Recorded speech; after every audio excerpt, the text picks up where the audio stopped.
Chapter 840. 16th Nights ridiculed in an exaggerated tone. In fact, whether it was 16th Nights or the others, they were already surprised that Wu-Ming was able to find the no-name flag. And Wu-Ming finding Letitia's divine spark and sun sovereignty was also out of everyone's expectations.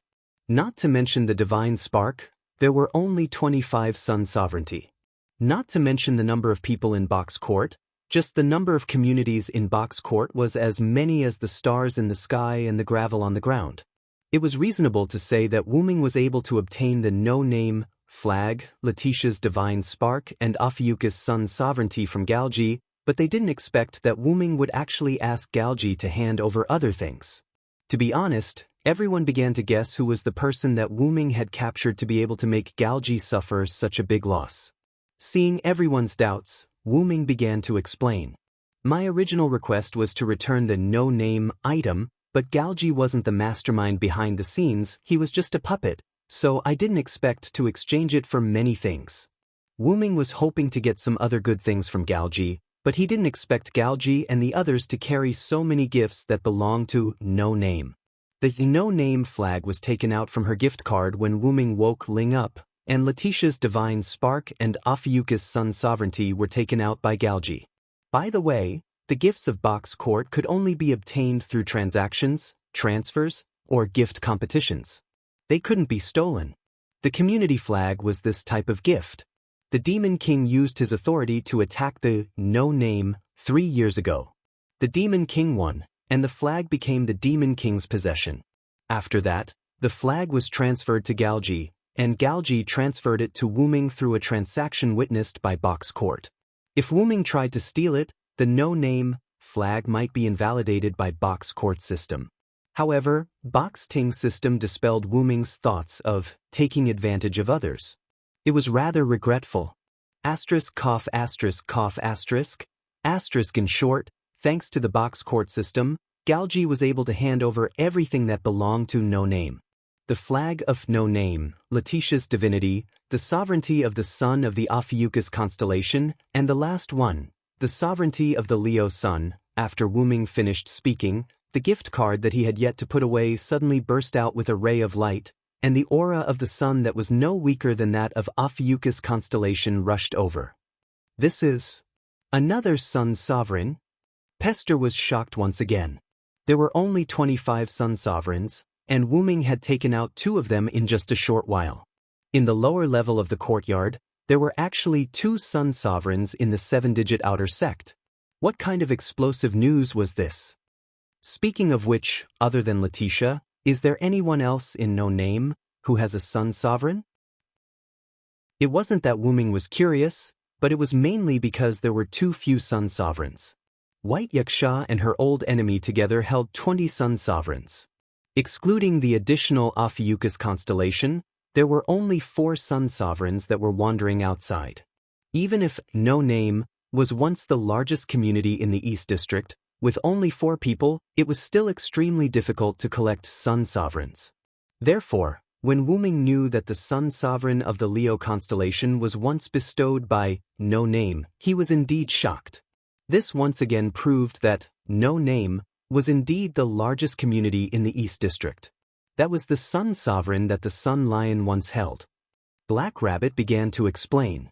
Because it was a divine beast that pulled the chariot of the sun god, it coincidentally obtained the sun sovereign of the Leo constellation.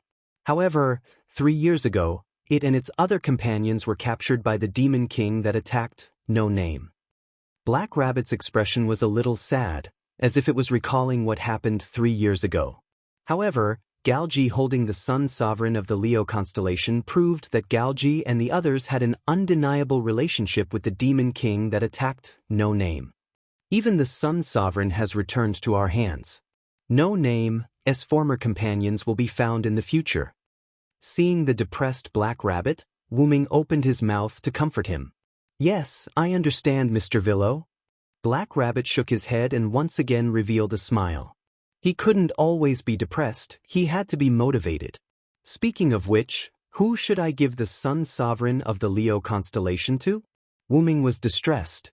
At this time, Pest was eager to give it a try. However, Pest didn't even have time to speak. Since Master brought it back, then it's appropriate to give it to Master to use. Letitia suggested. Anyway, I don't need it. 16th Knights shrugged his shoulders. He, 16th Knights, wasn't going to take advantage of it. I don't need it either. I have Dean. Miss Jiufei Niao was the same. She didn't want the favor of charity. If there was a need, she would fight for it herself, just like when she obtained Dean. Hurai Buyao also shook his head. I just want to make friends. As for me, Mr. Villo already lent me Argel. Ren was slightly embarrassed when he said this. When Ren first heard that Wu Ming wanted to give him Argel, he was scared silly. That was a star spirit, wouldn't it be making a mountain out of a molehill if he gave it to him? However, in the end, under Wu Ming's tough attitude, Ren had no choice but to borrow it from Wu Ming. Wu Ming wasn't going to take it back anyway. Naturally, I don't need it either. Letitia also shook her head. Not to mention that she already had the Sun Sovereign of the Ophiuchus constellation, she had already gained enough from this loot-sharing conference. Naturally, she didn't need it. Black Rabbit doesn't need it either. Black Rabbit shook his head and his rabbit ears swayed along with it.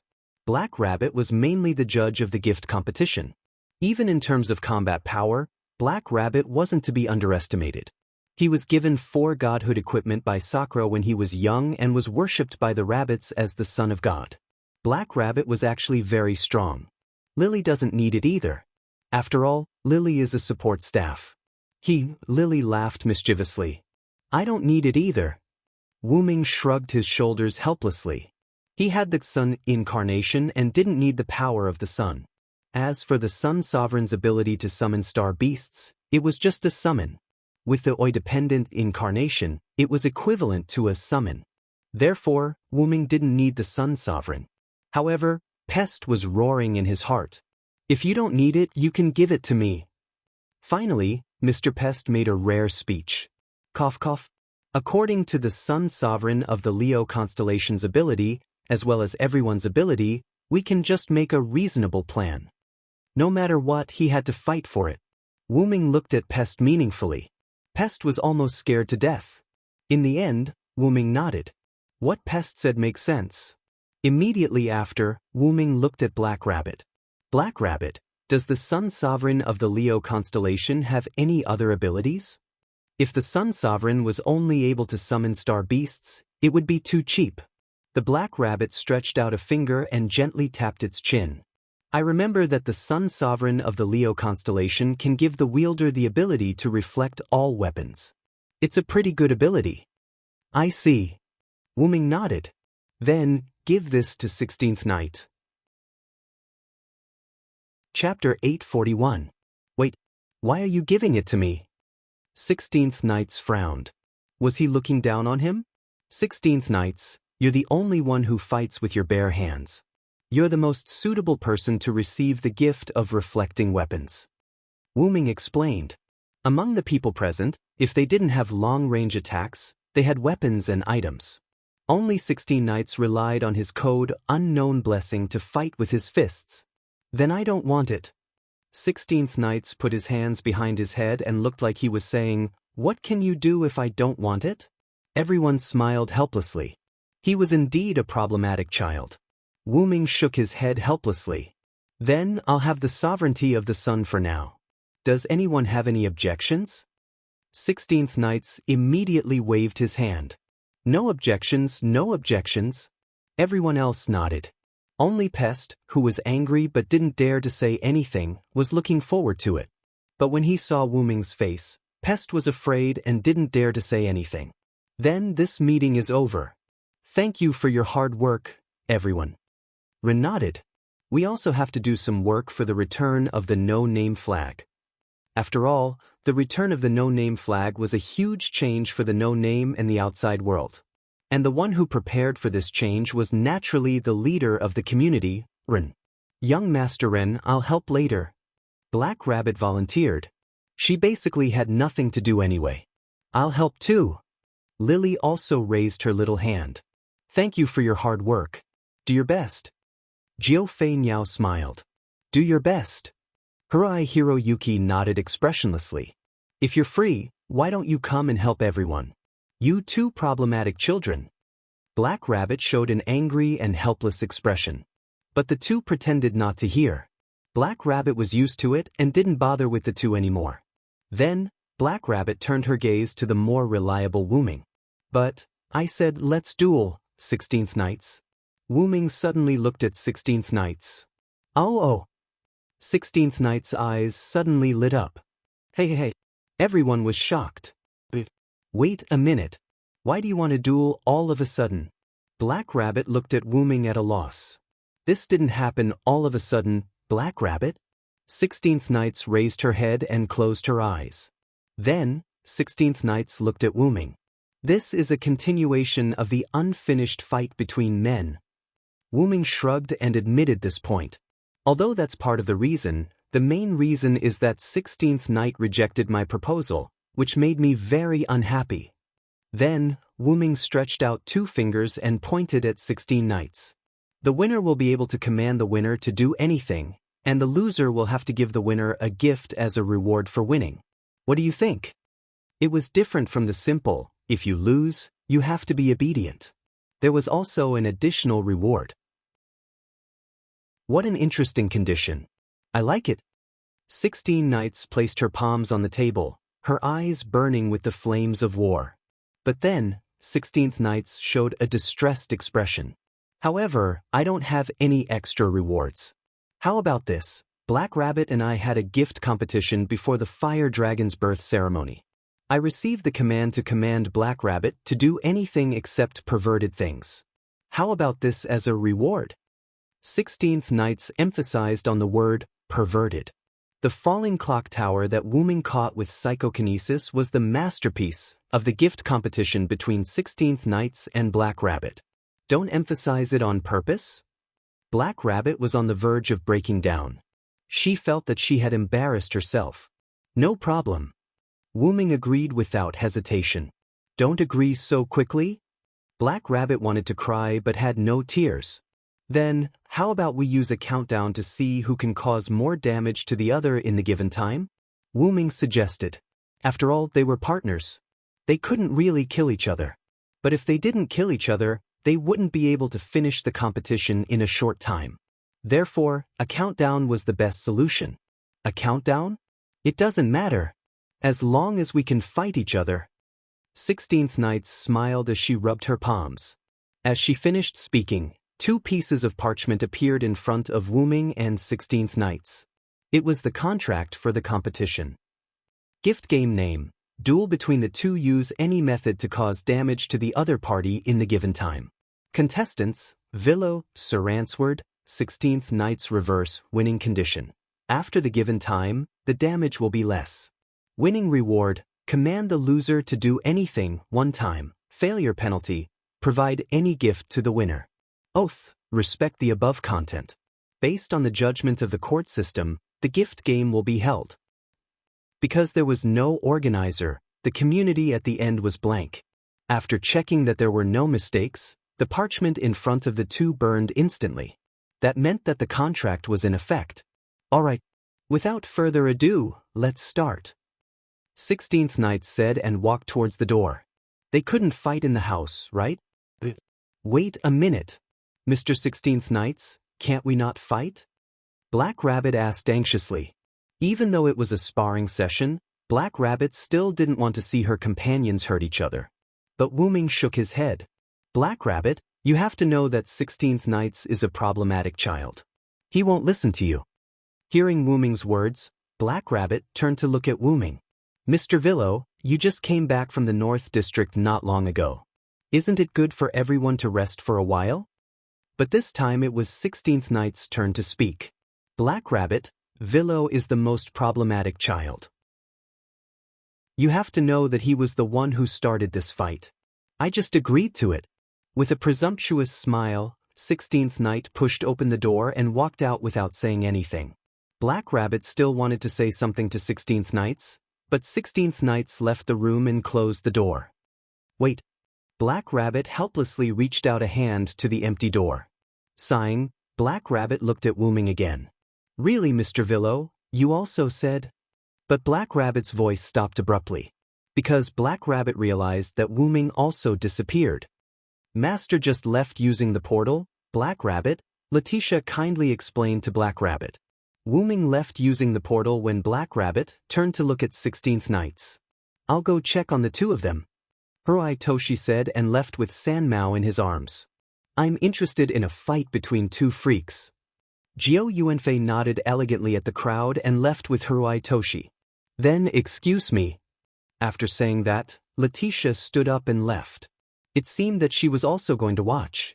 Only Pest, who didn't have much presence, and Ren and Lily, who had some conscience, were still there. Black Rabbit, who was exhausted, completely gave up. Black Rabbit sat in her seat, leaned on the table, and yelled as if she had given up. Ugh. Really, Black Rabbit doesn't want to care about these problematic adults anymore. Ren and Lily could only smile helplessly. Only Pester remained sulking in his place, jabbing his finger. Sun sovereignty. I need it too. Chapter 842. 16th Knights and Wu Ming walked side by side in the no-name corridor. Although the two were about to duel, Wu Ming and 16th Knights were companions after all. Naturally, they would not destroy their friendship because of a mere duel. Speaking of which, have you figured out the other party's goal? 16th Knights asked as he walked with his hands in his pockets. 16th Knights was not talking about Galji's own goal, but the goal of the person behind Galji. It seems like they want Galji and the others to unlock the seal of the final trial. However, the key items are our flag and the sun's sovereignty. Their plot has basically been destroyed. After all, the key items had been traded by Wu Ming. Because the other party's plan had been destroyed, Wu Ming did not go into detail in the meeting just now. Putting aside the sovereignty of the sun, the flag of No Name was unique. After the flag returned to No Name, stealing the flag would no longer work. The only way to obtain it again was through transfer, trade, or a gift competition. However, the first two were impossible. If it was a gift competition, only the Demon King would force others to participate in the gift competition with the flag. And with Wu Ming and the other main forces, there was no need to be afraid. Or rather, if a Demon King were to attack now, it would be exactly what No Name wanted. After all, the slogan of defeating the Demon King had already been spread. They had to defeat more Demon Kings. However, it was not that easy to encounter a Demon King.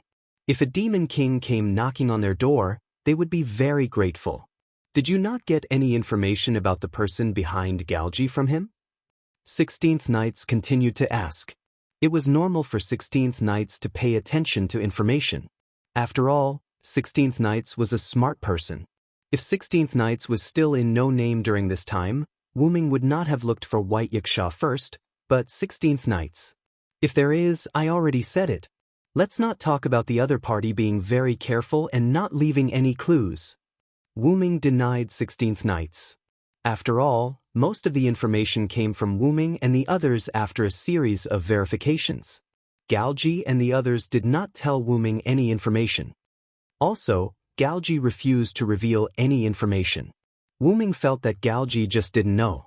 After all, he was just a prop that had been monitored for less than 3 years. Although Wu Ming had thought of trading for some other information, such as Maxwell's, before Wu Ming could ask, Galji directly refused to provide any information to Wu Ming. According to Galji, the two parties were only doing a simple barter transaction. Actually, it could also be considered as Wu Ming's bargaining chip not being heavy enough. Ling and Aurora exchanged for the No Name flag, Letitia's divinity, the sovereignty of the Ophiuchus constellation, and the sovereignty of the Leo constellation Sunday. Regardless of the quantity, just based on the value, Wu Ming had already gained a huge advantage. Galji, on the other hand, probably wanted to regain some face and indirectly refused to provide Wu Ming with the information. Don't you just want a simple transaction? Then let's just make a simple deal. One hand for the money, and the other for the goods. No money? Then I don't have any goods here either. Thank you for your patronage. Wu Ming was quite dissatisfied with this, but thinking that he could get the No Name flag back this time, Galji's little tricks were nothing. What Wuming didn't know was that every gift that Gaoji gave Wuming was something that he had previously planned or had practical abilities. But just because he saw Wuming, he was forced to give all these gifts to Wuming. It could be said that Wuming had skinned a layer of his skin. If Wuming knew the bitterness in Gaoji's heart, he would only think that Gaoji reaped what he sowed. After all, a layer of skin could be considered Wuming giving Gaoji a small punishment for attacking the box and attacking No Name. In short, it's all over. 16 Knights took the opportunity to take it. What we need to pay attention to now is fighting. Fighting. Seems like you've been waiting for this for a long time. Wuming couldn't help but smile. This time, 16th Knights was probably going to vent all the dissatisfaction that he had been holding in since the last fight. Then Wuming suggested, "Let's fight in my fixed barrier. You can do whatever you want there." The Colosseum from last time. 16 Knights was naturally talking about the 6th floor of Nizalik, where the two-headed dragon army was trapped at the fire dragon birth ceremony. "Let's not go there this time. Let's go somewhere else," Wuming said. Golden ripples appeared around him, and the twisted golden staff with the 7-headed dragon coiled around it automatically floated out. Grabbing it, Wuming tapped the ground with the tip of the staff. Wave-like ripples spread out and surrounded Wuming and 16 Knights. The next second, the two disappeared. Just as they turned the corner, Komodo Asuka and Hirai Biao looked at each other in confusion. I clearly saw the two of them walk over. Could it be that they discovered us? Master and 16 Knights went into Master's fixed barrier, Letitia explained as she walked out from behind them. As Wuming's dependent, Letitia could sense Wuming's location. That Colosseum? Komodo Asuka naturally remembered how Wuming brought them to another space during the fire dragon birth ceremony. "Letitia, can't you bring us in?" Hirai Biao asked as if he was asking for help. However, Letitia shook her head. "Unfortunately, that's an ability brought by Master's grace. I can't interfere." "So, we can only wait until the two of them finish fighting?" Komodo Asuka sighed helplessly. Staff of Ain's Wuming, the 8th floor of the fixed barrier. In the endless wilderness, Wuming and 16 Knights faced each other with a distance of more than 10 meters. "This place is quite spacious." 16 Knights was quite satisfied. There were no plants, animals, and even the ground was dead. They could do whatever they wanted. This is the fixed barrier of the staff of Ain's Wuming.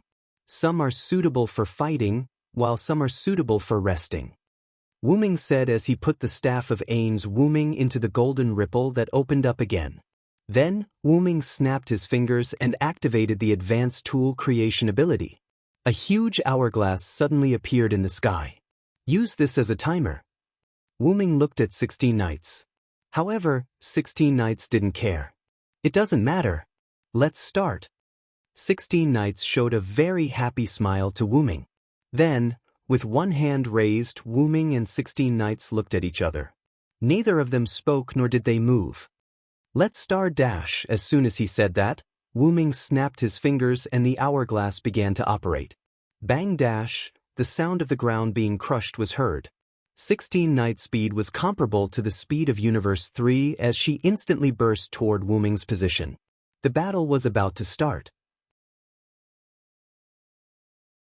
Chapter 843. Boom! 16 Knights rushed to Wuming's side with the speed of the third universe and smashed his fist down. The place where Wuming was standing instantly exploded, and smoke and dust filled the air. As the smoke and dust slowly dispersed, 16 Knights' fist was pressed on the broken ground, and Wuming was nowhere to be seen. Still so impatient, 16 Knights. Wuming's figure floated in the sky as he teleported away. It's a countdown match after all. I have to seize the time and enjoy the fun of fighting. 16 Knights shook his arm. Because he was a bit agitated, he used a bit more strength to smash the ground. Wuming, who was floating in the sky with psychokinesis, released his power of the will completely and spread it to the ground that 16 Knights had punched. Although the ground didn't seem to be broken that badly, and only the surface cracked, Wuming could see through his power of the will that a crack went deep into the ground. Wuming began to wonder if 16 Knights would break through this place. The staff of Anziergen's enchantment was connected to the 10 underground floors of Nizalik. It didn't mean that Wu Ming could only use it on the 8th floor and not the other floors. With 16 Knight's Fist, if he really wanted to break through this place, Wu Ming wouldn't have any doubts. Of course, if Wu Ming kept supplying mana to maintain the enchantment could still be repaired if it wasn't broken through in one go. Just like now. The ground under 16 Knight's feet seemed to have gone back in time as it slowly returned to its original state. Can this place repair itself? That's not fun. 16 Knights was a bit dissatisfied. Things that are broken automatically repair themselves. That's not fun at all. It turned out that 16 Knights was a problematic child, and he was the violent type. Then I won't let it repair itself. It'll save my mana. That's what you wanted. Wu Ming smiled helplessly. Wu Ming immediately stopped supplying mana to the enchantment to repair itself. That's more like it. 16th Knights laughed wantonly as he bent his knees and jumped. A large scale of cracks appeared on the ground as 16th Knights rushed into the sky. Unable to fly, he could only rely on this method to attack Wu Ming. Without any fancy moves, 16 Knights' weapon was just his fists. Facing 16 Knights, Wu Ming responded with the same method of attack, punching. The two unadorned fists collided with each other, causing the entire atmosphere to tremble. Visible shockwaves spread out in all directions with their fists as the dividing line. Boom! After a short stalemate, the two separated. Because 16th Knights was a human, just a slightly special human, he naturally couldn't overcome the gravity of the ground. Thus, 16th Knight's body began to automatically descend to the ground. Wu Ming, on the other hand, couldn't help but go a little higher due to the inertia from the exchange of blows with 16 Knights. Being able to fly is indeed a good thing, 16th Knights, who was kneeling on one knee, teased Wu Ming. I didn't think of using this to take advantage of you. Because 16th Knights was so aggressive, Wu Ming subconsciously used the teleportation door to go to the sky. Wu Ming finished speaking and landed on the ground. Both of them suffered some damage from the exchange of blows, but Wu Ming's injury was more serious. Shaking his numb right hand, Wu Ming smiled helplessly. Sure enough, in terms of explosive power, you have the upper hand. If Wu Ming didn't have the advantage of being in the air, Wu Ming would be the first to retreat. However, compared to Wu Ming who came to the ground to fight with 16th Knights, 16th Knights didn't have the idea of being waterproof. I won't go easy on you. 16th Knights pretended to rush over again. I don't need you to go easy on me either. Wu Ming swung his fist and met 16th Knight's second punch. Boom! Just like before, the ground was split by the shockwave. At the same time, the ground couldn't withstand the impact of the two and shattered, sending rocks flying everywhere. However, this time, the ground didn't recover. On the contrary, a large number of rocks that flew into the sky fell and buried the two of them. Crash! Wu Ming released his magic and bounced the rocks away. He wasn't hurt at all. What a convenient ability! 16th Knights, who crawled out of the rocks, said enviously. Although he wasn't hurt, 16th Knights, who didn't have the ability to release energy, was in a sorry state. I have many abilities. Moreover, this is just a simple way to release energy. Wu Ming smiled and didn't mind. Is that so? Speaking of which, is the glowing rune on your body one of your abilities? 16th Knights pointed at Wu Ming's arm. Wu Ming raised his hands. Sure enough, there were some runes on Wu Ming's hands. It's just a lune rune for strengthening. It only increases strength. I used it when I fought with you before. With the strengthening of the lune rune, Wu Ming wouldn't be at a disadvantage when fighting with 16th Knights. I didn't pay attention at the time. Forget it, it doesn't matter. It's just a strengthening rune. Watch me break it. 16th Knights said and rushed over again. Come and try. Wu Ming responded with his fist. The battle was still ongoing. Just as Wu Ming said before that he wouldn't take advantage of 16th Knights, Wu Ming didn't use any fancy abilities. He just fought with 16th Knights using his fists. Although their attacks were blocked by each other's fists, it was still a response to 16th Knight's request. 16th Knights also used his fists to fight with Wu Ming. Or rather, he simply didn't have any other abilities. However, 16th Knights didn't need any other abilities. His body was the best weapon. Reality proved that it was just as 16 Knights had said. He would break these runes for Wu Ming. Breaking the Lune rune wasn't a joke. However, every time Wu Ming's Lune rune was broken, Wu Ming would immediately use telekinesis to inscribe a new Lune rune on his body. Gradually, the entire 8th layer of the wilderness was affected by the battle between the two. Basically, there wasn't a single place that was intact. There were craters left behind by fists and legs everywhere. The better places were full of spiderweb-like cracks, and the worse places were completely shattered into pieces. As for the deeper underground, there was no need to guess. It was probably also fragmented. Because Wu Ming cut off the supply of mana to repair the enchantment, the shattered ground of the 8th layer didn't automatically repair itself. Gradually, the 8th layer couldn't hold on any longer. Ka, ka ka. The sound of something heavy breaking entered their ears. 16th Knights, who was temporarily separated from Wu Ming, panted heavily with a puzzled expression. What's wrong? Is this place going to collapse? You guessed right. Wu Ming, who was also panting heavily, responded with a smile. After Wu Ming said that, the entire 8th layer collapsed.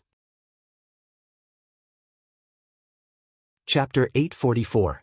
Generally speaking, if it was a multi-story building, once a floor collapsed, the people on that floor would automatically fall to the next floor due to gravity. However, Nizalik's underground tomb was a magical underground building transformed from the game into reality. Therefore, it couldn't be defined by common sense. As mentioned before, it wasn't just the 8th floor that didn't mean the other floors of Nizalik didn't exist anymore. It must be known that once the staff of Anziergen's inherent enchantment was activated, it would directly open the 10 underground floors of Nizalik. If only one floor was used, the other floors would be idle and wouldn't disappear or exist. When one floor was destroyed, there were two possibilities for the people in the inherent enchantment. One was to be transferred out of the inherent enchantment, and the other was to be transferred to the other floors. By the way, Wu Ming could control which floor they were transferred to. After the 8th floor collapsed, it completely turned into magic and dissipated. The 8th floor was equivalent to being empty. After all, the 8th floor needed time to repair itself after being destroyed. Of course, if Wu Ming transferred a large amount of magic, the self-repair time would be greatly reduced. Of course, the easiest way was to reactivate Nizalik's inherent enchantment after it was closed. After leaving the 8th floor, Wu Ming and 16 Knights didn't return to No Name. Instead, they went to the other floors of Nizalik. 9th floor, a lounge in the royal suite. Wu Ming and 16 Knights figures automatically appeared. The two sat face to face on a sofa with a coffee table. Great. Ha. I haven't been this happy in a long time. 16 Knights sat on the sofa and shouted happily. 16 Knights had been bored in her original world for 16 years. Moreover, the bet between 16 Knights and Wu Ming had been delayed for a long time. With the two added together, 16 Knights' mood was very good at the moment. I'm finally done with you. You don't use your brain at all when you fight. As the person involved in the fight with 16 Knights, Wu Ming felt it deeply. Aren't you the same? 16th Knights laughed happily as she looked at Wu Ming. Indeed, Wu Ming had almost released the bestial nature engraved deep within him. After all, Wu Ming wasn't human. It couldn't be helped that he didn't dare. Fighting each other with fists without weapons was the best way to arouse blood. Fortunately, Wu Ming managed to control himself. Otherwise, the match would have been over. Oh, I didn't expect you to have such a good place. 16 Knights, who was done laughing, began to pay attention to her surroundings. Although Wu Ming didn't know why 16th Knights had such knowledge, Wu Ming could tell that 16th Knights was shocked by the excellence of the VIP suites on the 9th floor. After all, this was a place for players to escape from reality. Naturally, they would make it more comfortable. I kind of inherited it. This is all designed by the predecessors. Leaning on the sofa, Wu Ming snapped his fingers. 2 glasses of wine appeared in front of Wu Ming and 16th Knights. This is a place to rest. Water and wine are provided for free. Wu Ming explained. Of course, there was only water and wine. After all, this was a game. There was no such thing as eating, so they could only drink some water and wine. If there's such a good place, you should have brought me here earlier, 16th Night said as she unceremoniously raised her wine glass. Then you and the two of them would have caused a ruckus here. Wu Ming also responded without holding back. The two of them naturally referred to Jio Yuasuke and Kasuga Hibiya, the two problem children. How could that be? You have to believe me. We are companions. 16th Nights waved her hand jokingly. Speaking of which, I was tricked by you in the end. The last thing 16th Nights was referring to was the fight just now. When the fight between the two broke on the 8th floor, there was only a bit of sand left in the hourglass. Then, 16th Nights discovered that she was healed by something. What 16th Nights didn't know was that Nazalik's teleportation never had any light. It was just a sudden disappearance. Therefore, the light that appeared when the 8th floor broke wasn't a sign of teleportation. It was the activation of the healing rune that Wu Ming designed in advance. That was the Lune rune that Wu Ming buried in the ground while fighting with 16th Nights. Wu Ming intentionally lured 16th Nights to not stay in the same place to fight. Moreover, 16th Nights, who was lured by Wu Ming, wouldn't go to the same place to fight. Only then would the healing runes in every inch of the 8th floor not be destroyed by 16th Nights. It was precisely because Wu Ming and 16th Nights didn't continue fighting in the same place that their fight affected the entire 8th floor. In the end, the healing rune was activated. The hourglass in the sky also ran out of sand, and the time was up. Then, if I didn't guess wrong, the result should be a draw. 16th Nights said as a contract appeared in front of 16th Nights. Sure enough, there were two victors on the contract. Victors, Villo, Silensword, 16 Nights in reverse. However, there was no such thing as a draw in the gift competition, so the two of them were also losers. Losers, Villo, Silensword, 16 Nights in reverse. In this way, both sides could order the other side once. What a pity! I originally wanted to heal myself in the end. I didn't expect to include you in the healing range. Wu Ming drank a mouthful of wine without blushing. I almost believed you. 16th Nights smiled casually and drank the wine in one gulp. The victory condition on the contract was like this. Victory condition. After the time is up, the damage taken will be less. Wu Ming had implanted healing runes in the shattered ground of the 8th floor. When these healing runes were activated, the effect was to completely heal the two of them. In this way, after the time was up, the two of them would be the ones who didn't receive any damage. Hey, this is completely the same as when I competed with Black Rabbit. 16th Nights was quite depressed. A competition was to determine the winner and loser. Why would it be a draw every day?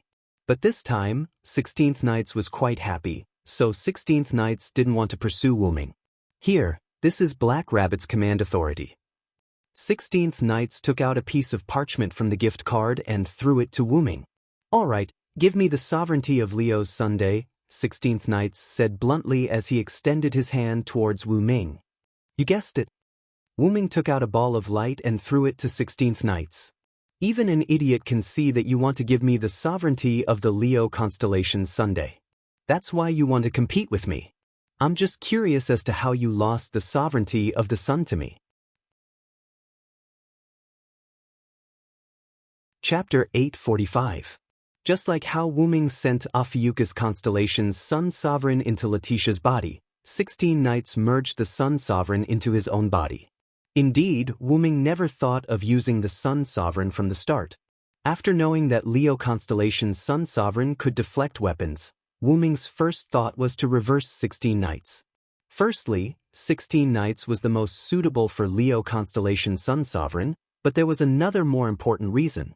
After all, Wu Ming couldn't stay in the box world forever, but the rest of No Name could. After he left, No Name would have to rely on his companions. Thus, Wu Ming would leave whatever he could for them.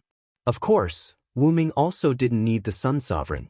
You can't be too obsessed with power, but you can't run away from your own power. Wu Ming's advice to Letitia had the same effect on Wu Ming. Since the Sun Sovereign couldn't give Wu Ming more power, it was like a chicken rib, so it was better to give it to the rest of No Name. Thus, Wu Ming was glad that he didn't fight with 16 knights. If he did, there would have been a winner. In that case, he wouldn't have been able to give 16 knights the Sun Sovereign of Leo constellation. After all, normal methods couldn't make 16 knights except the Sun Sovereign of Leo constellation. Wu Ming had no choice but to use this method to understand the agreement between him and 16 knights. Now you know what method I used. After replying to 16 knights, Wu Ming drank all the wine in his cup. Although I know, it's a fact that I was tricked by you. It's really annoying. 16 knights smiled proudly. Look, even if he was tricked, 16 knights would still continue to smile. As for the reason, let's make it clear in advance. Next time, you have to fight with me properly. No one is going easy. Use your full strength. 16 Knights' tone was serious. His eyes were burning with fighting spirit. It seemed like he was going to fight for real. After all, they had already experienced fighting each other. Next, they would have to fight with real swords and spears.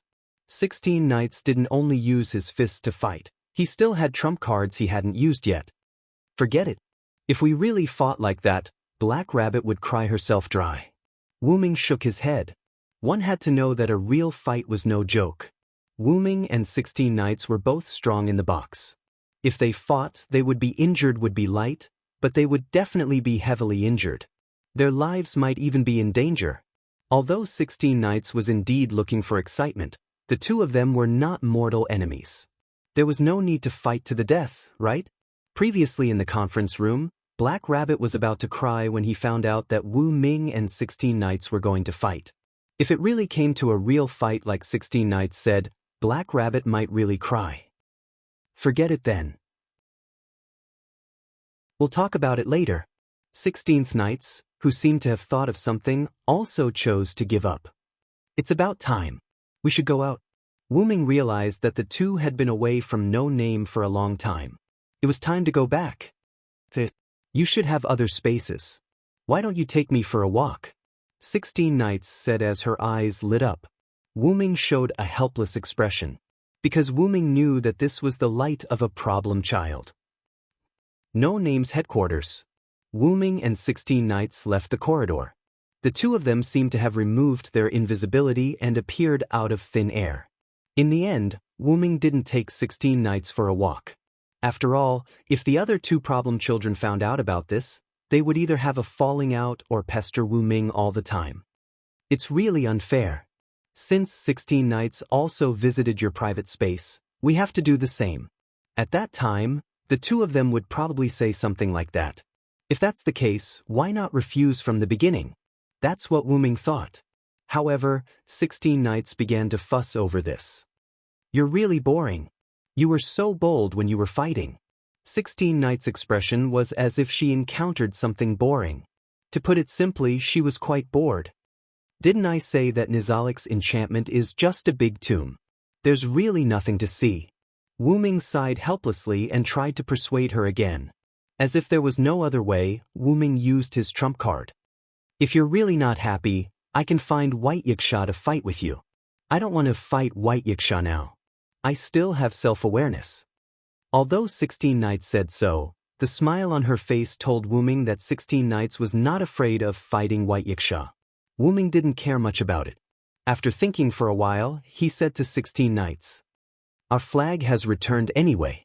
Presumably, there will be a lot of gift competitions that you need to participate in. As an organization, the most important thing for a community was its name and flag. The community's name and flag could be used for publicity to make the community more famous and drive the development of the community. In the past, because the flag and name of No Name had been taken away, they could only use the slogan, 'Down with the Demon King,' to promote themselves. Now that the flag had been recovered, they had to vigorously promote themselves. And the best way to advertise was to win a large number of gift contests. After all, the gift contest was the main theme of the Suitland world. Only by winning the gift contest and showing their strength would the people of the Suitland remember them and be valued by other communities. Only then could they develop themselves. Even if no name still didn't have a name, as long as the logo on the no name flag was shown. Of course, it didn't mean that the slogan, "Down with the Demon King," that no name previously advertised was invalid. It was just a two-pronged approach. That's true. We have to get busy. When it came to the gift competition, 16 Knights would become excited. But then, 16 Knights looked at Wu Ming again. You just said you, right? Then what are you going to do? Don't tell me you're going to leave again? 16 Knights had a smile on his face, but his eyes revealed a trace of seriousness.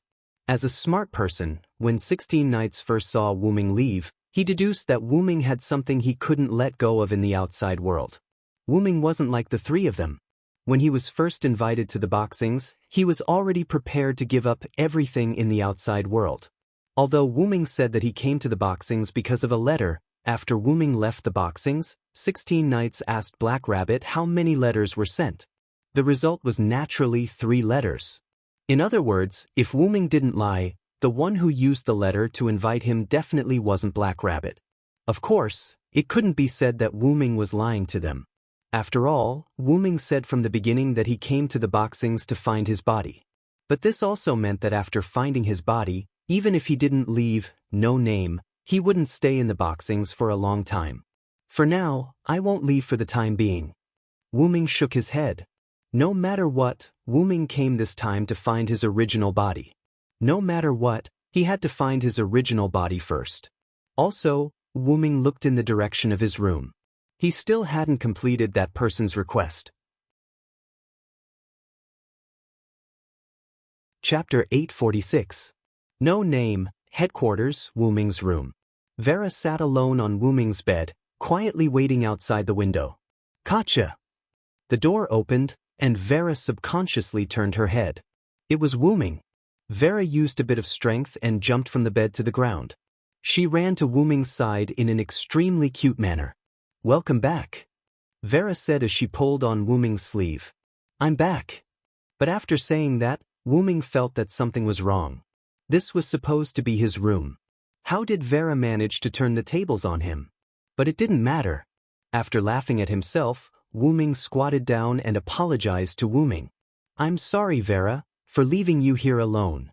Before, when Lily came to find Wu Ming and told him that everyone else had returned, Wu Ming first brought Lily and Vera to Pest's room and found Pest, who was still sulking. Then, Wu Ming brought the 3 of them to his room and found Letitia, who was cleaning the room. After that, Wu Ming, who had the intention to hold a meeting that belonged to No Name, left Vera, who was not a member of No Name, in his room. Although the meeting just now wasn't that important, and Wu Ming did agree to let Vera stay by his side, it was still a matter of principle. Wu Ming bringing the leader of the northern community into his own community was already against the rules in the eyes of ordinary people. He couldn't possibly bring the leader of the northern community into his own community's meeting. It's fine.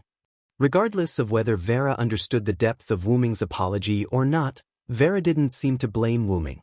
Finally, Wu Ming looked at Vera's pair of eyes that were the color of the wisps rather seriously. Then next, let's go settle Maxwell's matter once and for all. After separating from Wu Ming, 16th Knights returned to the previous conference room. Opening the door as expected, only Hey Bunny and Ren were in the conference room dealing with matters. Mr. 16th Knights, did you and Mr. Villo finish fighting? In fact, it wasn't like what Wu Ming said before, that a long time had passed. He and 16th Knights didn't fight for long. In fact, it was just the principle of happy times always pass by quickly. However, it was also because Wu Ming deliberately shortened the duel time. Although I don't want to admit it, happy times are always short. Shrugging with a smile, 16th Knight walked to her seat at the conference table and sat down. In short, I'm here also came to help. With the return of the No Name flag, not only did they need to participate in the bestowment competition in the future, there were also various miscellaneous matters that needed to be dealt with and prepared in advance. Although Wu Ming did not explicitly point this out, 16 Knights was clear about it, and Ren the Black Rabbit was dealing with these matters. Mr. 16th Knights also came to help. Hey Bunny was a little worried since she was a problem child. She looked at Jiao Fei Niao and Huai Buyao and left. Hey, Black Rabbit, no matter what, I'm still a smart person. Be careful or I'll rip your ear off. 16 Knights grinned, looking like he was joking at the same time. Ears can't be. Hey Bunny panicked and covered her ears. 16th Knights, come and help. Rin smiled awkwardly and wiped a drop of cold sweat from his forehead. You don't have to take 16th Knight's words seriously, but if you don't take it seriously, then 16th Knights will take it seriously. And there was one more thing to know. Although her fists were fiercer than most of the people in No Name, 16th Knights was indeed smart. I misunderstood Mr. 16th Knights. It's Hey Bunny's fault. Who told you problem children to always do things that annoy people? 16th Knights felt that Hey Bunny's annoyance was actually referring to her ears. Okay, I'll pull your ears if you keep talking. I know. Don't always covet Hey Bunny's ears. Speaking of which, Rin opened his mouth again. Where did Mr. Villo go? 16th Knights picked up a document on the table and answered without looking up. He went to find his body. Leaving this sentence that confused Hey Bunny and Ren, 16th Knights began to work. North District, 54-545 Outer Realm Gate Square. It was already nighttime. Because the Devil King's attack had already retreated, but after all, the Devil King's attack had just ended, so there were still not many people using the Realm Gate. There were only some community members who came to help Salamandra deal with the aftermath. Among them, there was no lack of community members who belonged to the same class as Salamandra, which was ironic. Black and purple ripples appeared in a corner of the Realm Gate Square. Wuming and Vera walked out of the teleportation gate. After all, they had been here once, so Wuming's teleportation gate could be used. Let's go, Vera, let's walk around the city. Hearing Wuming's words, Vera could not help but tighten her grip on Wuming's sleeves, as if she was afraid of being left behind. Don't worry, Vera, as long as that Maxwell guy appears, I will definitely take care of him this time.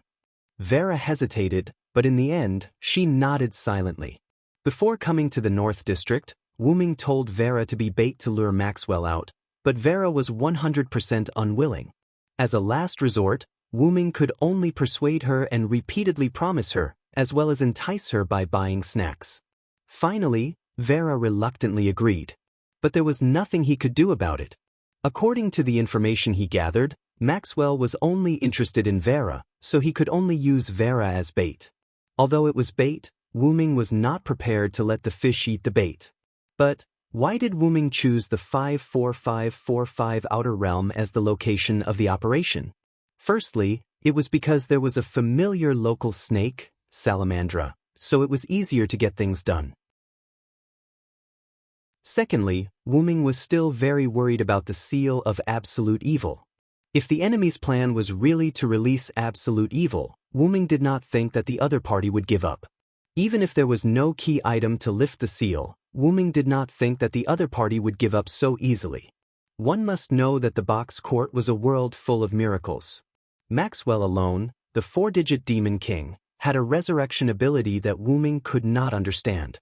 He had not found the original body yet, so he was very suspicious of whether the person behind Maxwell and the others had more strange unknown methods.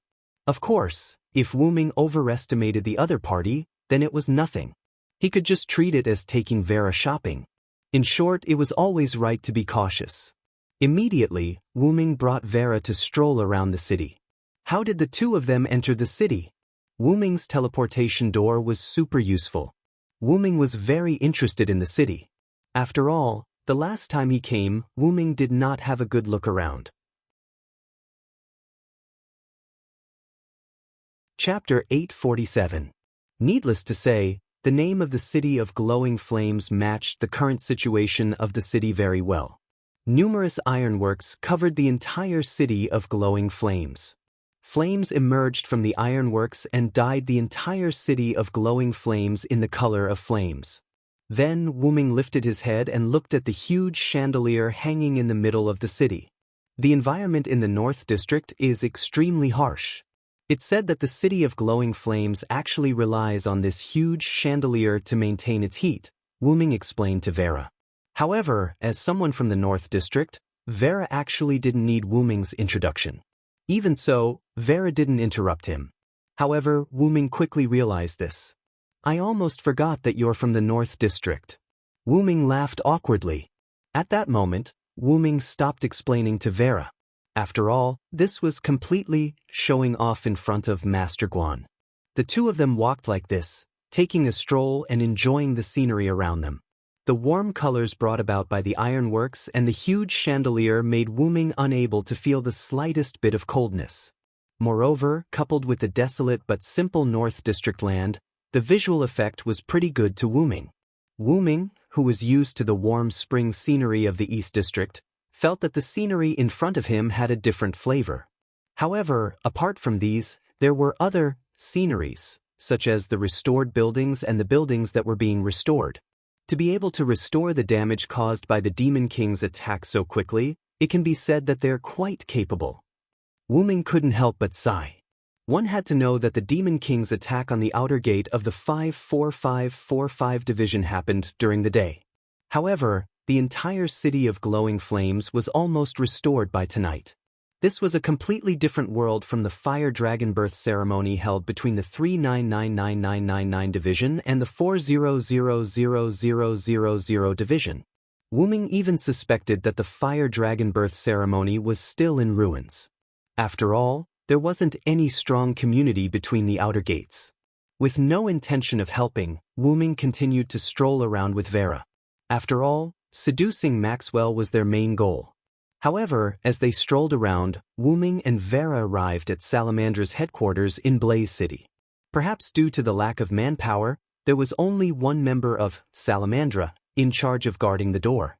When this member of Salamandra saw a suspicious person loitering in front of his house, he immediately became vigilant. What person? However, when he saw that it was Wu Ming, he immediately exclaimed. Although Wu Ming was not very clear about it, the matter of him and Rin causing a ruckus at the Fire Dragon birth ceremony in Salamandra could be said to have spread like wildfire throughout Salamandra. The Salamandra member swallowed his saliva and asked with a trembling voice. What business do you have with Salamandra? I was passing by, so I came to take a look. Don't worry, I don't mean any harm. Seeing the other party's expression as if he had seen a ghost, Wu Ming couldn't help but laugh. There might be a small situation later. After saying this softly, Wu Ming took Vera and left. Looking at Wu Ming and Vera leaving in the distance, the Salamandra member who was guarding the door felt as if a heavy burden had been lifted off his shoulders as he sat on the ground and panted heavily. That day at the Fire Dragon birth ceremony, he was one of the people who had to endure Wu Ming's pressure. He, who was left with a deep psychological shadow, was able to withstand it. He thought that he was already very impressive. He sat on the ground and rested for a short while. After checking that there were no suspicious people around, he immediately ran back to his home base. It seemed like he was going to report to his family. However, during the brief moment when no one was guarding the main door, a few indistinct figures in black appeared out of thin air at the main door. Following that, the few of them silently walked into Salamandra. One of the black-clothed figures parted ways with the others and quietly walked in the direction that Wu Ming and Vera had left. And Wu Ming, who had already left the entrance of Salamandra, had already strolled around. Wu Ming and Vera began to walk towards the outskirts of Glowing Flame City. Reality proved that there really wasn't much to stroll around in Glowing Flame City that was full of ironworks. Wu Ming's excitement had already passed. It's almost time to go, Vera. Wu Ming suddenly said to Vera, which made Vera extremely puzzled. Vera tilted her head and looked at Wu Ming speechlessly as if to say, "You don't need me to be the bait anymore?" After all, the other party might not really be near this door. Let's go somewhere else to take a look.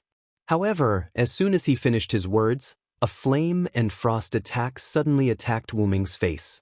Boom! The scorching flame and the bone-piercing frost reacted and a violent explosion suddenly sounded. The mushroom-shaped explosion floated in the outskirts of Glowing Flame City, which was where Wu Ming and Vera were. Moreover, this explosion attracted the attention of the people in Glowing Flame City. At the same time, it also attracted the attention of the people in black who had sneaked into Salamandra. However, after realizing that the explosion was caused by their companion, the people in black calmed down and continued to sneak in. "Where do you think you're taking my bride?" A clown-like voice rang out, and at the same time, a clown-like figure appeared in the smoke produced by the explosion. "You really don't learn to be obedient, Maxwell." That's right, this person was Maxwell, whom Wu-ming had painstakingly searched for. At this moment, he appeared in front of Wu-ming openly. Hugging Vera, Wu-ming floated by the mushroom cloud that was about to dissipate and looked down at Maxwell, who was faintly visible in the smoke. As early as when he entered glowing Flame City, Wu-ming had activated his mental power to the maximum. However, Wu-ming also knew that Maxwell had the ability to teleport, so he didn't expect to be able to catch him with his mental power, not to mention that the other party might have the gift of shielding him from detection. Therefore, Wu-ming chose to spread his mental power in a range of 1,000 meters around him. As long as someone approached, Wu-ming would definitely be able to detect it. However, in order to prevent Maxwell from using the gift of shielding him from detection, Wu-ming said, "It's about time to leave." After all, with Wu-ming's current understanding of Maxwell, if he was nearby, he would definitely appear after hearing this sentence. As expected, Maxwell launched an attack on Wu-ming. Moreover, Maxwell seemed to have used the gift of shielding him from detection. Before he launched the attack, Wu-ming didn't notice Maxwell's trace at all. However, with Maxwell's harmless attack and Wu-ming's extremely fast reaction speed, Maxwell's attack didn't have any effect at all. Of course, if it was just a greeting, Maxwell did a great job. My bride. Maxwell covered half of his face with one hand as if his mental state wasn't normal. Regarding this, Wu-ming frowned slightly and seemed to be somewhat dissatisfied. He still wanted to try to get some information about his main body from Maxwell, but Maxwell's mental state was already somewhat abnormal. However, the slightly abnormal Maxwell's intelligence seemed to have decreased, and his actions were more unscrupulous. This large-scale explosion was the best proof. However, even if Maxwell was unscrupulous, it didn't mean that Wu-ming was unscrupulous. He didn't want to fight with Maxwell in Flame City. "Maxwell, I'm going to bring Vera out of Flame City. You have to follow me," Wu-ming deliberately said as if he was mocking him. "If you really can't keep up with me, then Vera will belong to me." Although it was a joke, Vera's face still turned slightly red. After that, without waiting for Maxwell's reply, Wu-ming immediately opened the teleportation door and brought Vera out of Flame City. "My bride!" Maxwell shouted. His figure flashed and he disappeared as well. Without a doubt, he was chasing after Wu-ming, or rather, Vera. Chapter 848. Inside Salamandra, the black-clothed men who had infiltrated Salamandra were quietly moving towards their designated location. Because a large number of people had been sent out to repair Raging Flame Capital, and because the explosion had attracted the attention of Salamandra, more people had been sent out. Coupled with the fact that the black-clothed men were moving towards an extremely remote area, the black-clothed men did not encounter many people along the way. And even if they did encounter people, with the black-clothed men's special gift of stealth, basically no one would be able to discover them. Salamandra's headquarters was a large palace made up of 12 palaces. When the black-clothed men sneaked into the 5th palace, they all stopped. Then, after some planning, they went deeper into the 5th palace. They went deeper and finally arrived at a blind spot where there was a bronze statue. "We're here, right?" Among them, the black-clothed man who seemed to be the leader looked at the bronze statue in front of him and quietly asked. If Wu-ming was here, he would definitely be able to recognize the owner of this voice. It was Galji, who he had ruthlessly peeled off a layer of skin during the day. At the same time, Wu-ming would probably be able to guess what Galji and the others wanted to do. Break the seal of absolute evil. Most likely, this was the entrance to the seal. However, it was clear that the key items to break the seal could not be gathered, so how could they break the seal? The flag of the Alliance leader who defeated absolute evil returned to no name, and Galji also returned the sovereignty of the Ophiuchus constellation and the Leo constellation to Wu-ming. Even if they could obtain the horn of the starry Sea Dragon King, there was no way to break the seal.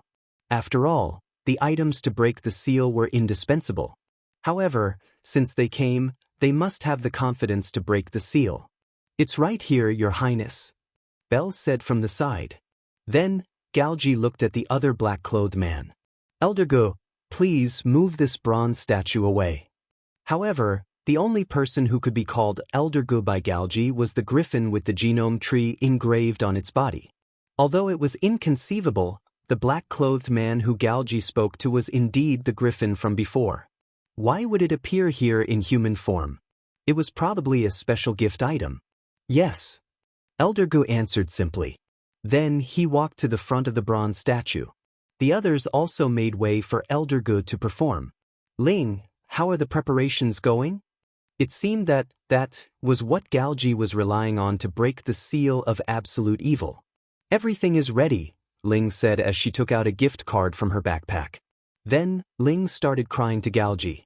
"However, Your Highness, that inside is seriously corroding my gift card. I'm afraid it won't be long before my gift card becomes useless." If White Yaksha heard these words, he would definitely be shocked. The gift card's full name was Laplace paper. It wasn't something that could be casually destroyed. However, the thing inside Belle's gift card was actually able to corrode the gift card. What was inside the gift card?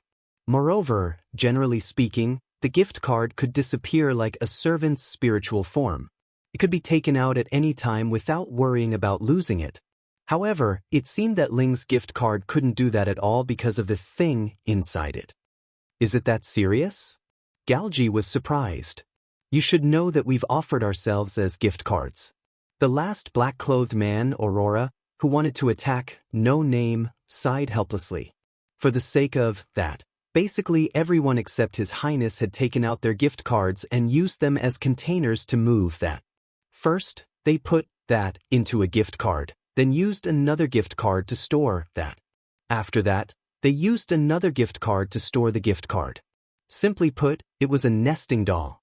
However, even so, the speed at which that eroded the gift card was beyond everyone's imagination.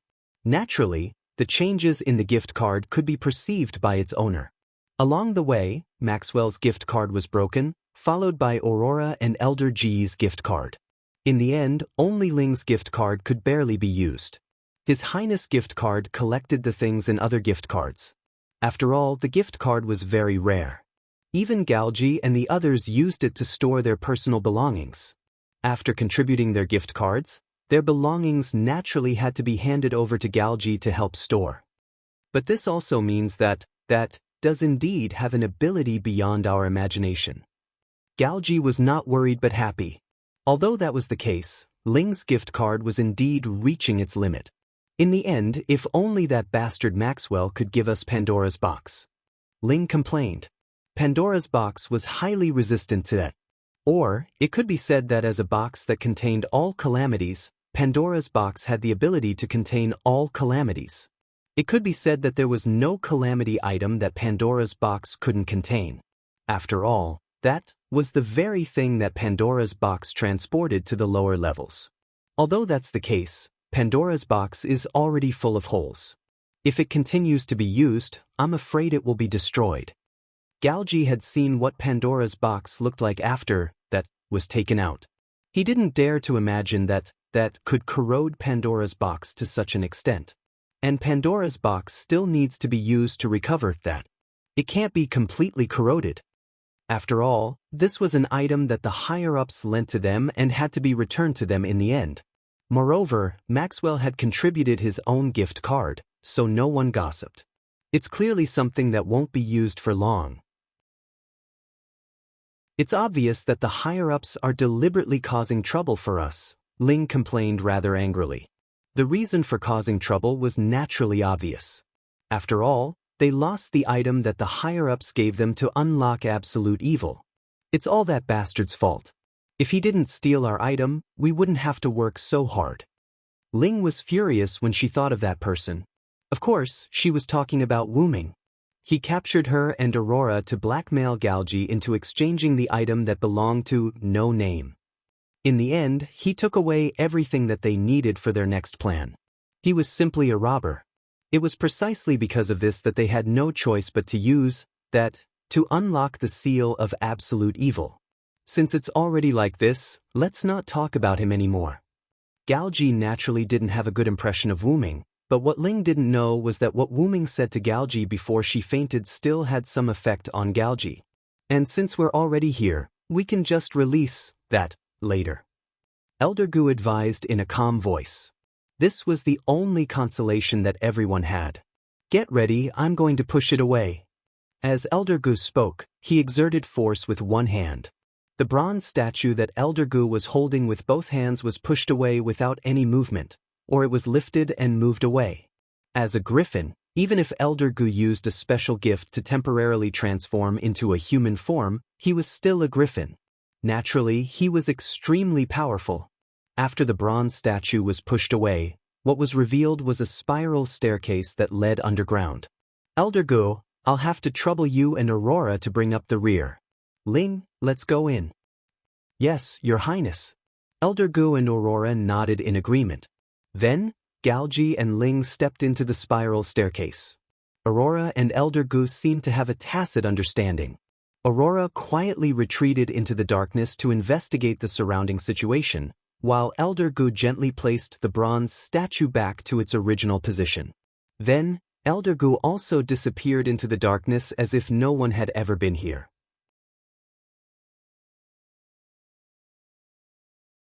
Chapter 849. Outside of the capital of blazing flames, Wu Ming carried Vera out of the portal and flew in a random direction. One had to know that most of the land in the North District was barren land, and so was the outer sect of the 54545 division. Therefore, there was no need to deliberately find a barren land to fight Maxwell, because places that were not cities were basically barren. My bride. Let go of my bride. The voice was heard before the person could be seen. There were some ripples in the space. In the midst of the distortion, Maxwell appeared at the place where Wu Ming had appeared before. Looking at Wu Ming's departing figure, Maxwell's figure flashed, and along with the distortion of space, Maxwell disappeared again.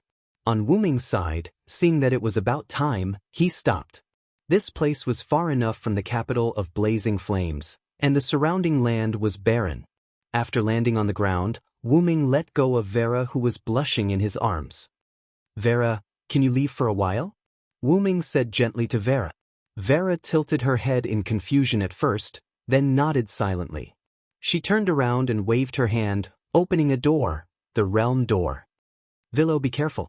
After showing concern for Wu Ming, Vera jumped into the realm door with a blushing face and left this place. This period of time together has been an unexpected gain. Wu Ming smiled and shrugged. Yes, that's right, Wu Ming was referring to pure friendship. However, without waiting for Wu Ming to think more, the space not far from Wu Ming distorted, and Maxwell appeared in front of Wu Ming. Maxwell, who appeared in front of Wu Ming, did not attack, but looked around for Vera's figure. In the end, Maxwell looked at Wu Ming with an extremely gloomy expression. Where's my bride? Wu Ming smiled slightly. Of course, she was sent to my bridal chamber. This sentence was like a fuse, causing Maxwell's eyes to suddenly bulge out, and his mental state became even more abnormal. This moment. It was as if the pain that Maxwell had suffered from Wu Ming's attack had manifested. Maxwell howled at the top of his lungs. Kill you, kill you, kill you, kill you, kill you, kill you, kill you. The ice and fire instantly arrived in front of Wu Ming. They were like hunting dogs, frantically biting at Wu Ming. However, haven't you learned your lesson? Maxwell, didn't I tell you? Wu Ming raised a hand as he spoke. In an instant, a large amount of mana surged and burst out from Wu Ming's palm, blasting the man-eating hound into pieces. This kind of attack is completely useless? In the face of Maxwell's attack, Wu Ming only needed to compress his own mana and release it to break it. Yes, it was a simple release of magic power. I have to say, as a 4-digit demon king, you're really degrading yourself. Other than the fact that his immortality was more than 4 digits, Wu Ming really could not see how Maxwell qualified as a 4-digit demon king. However, Maxwell also realized that Wu Ming was looking down on him. Therefore he, who was basically blinded by anger, was ready to use his trump card. Maxwell waved his hand, and there was another distortion in space. Individuals appeared one after another around Wu Ming, appearing one after another, like the twinkling stars in the sky.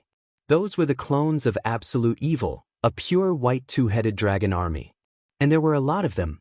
The surrounding desolate land was filled with white figures, and it seemed that they were no less than the Absolute Evil clones that attacked the Eastern District. In fact, they were even more numerous. Sure enough, these Absolute Evil clones are your doing.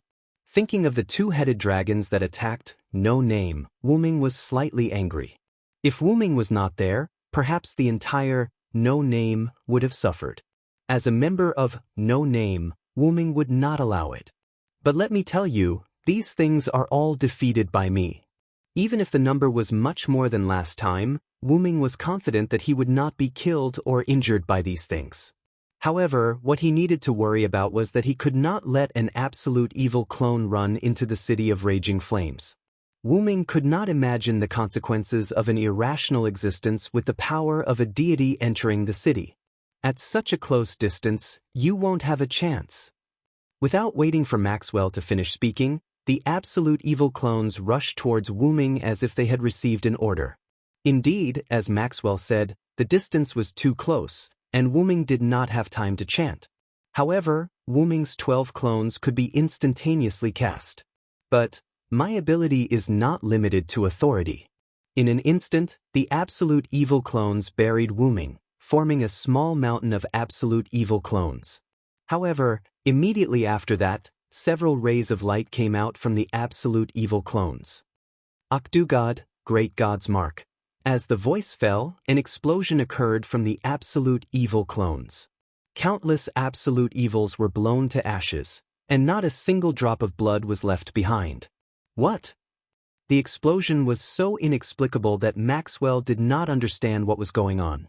He saw with his own eyes that Wu Ming, who did nothing, was covered by the Absolute Evil clones. Do you know the Lune Rune? Wu Ming, who walked out from the center of the explosion unscathed, stretched out his finger and drew in the air as he spoke to Maxwell.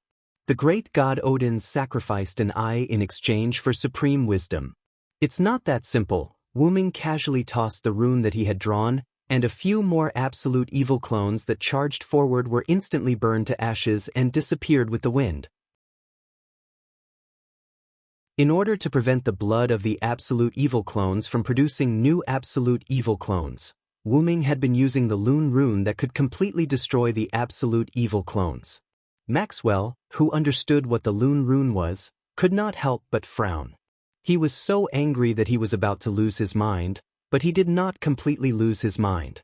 He still understood what was futile.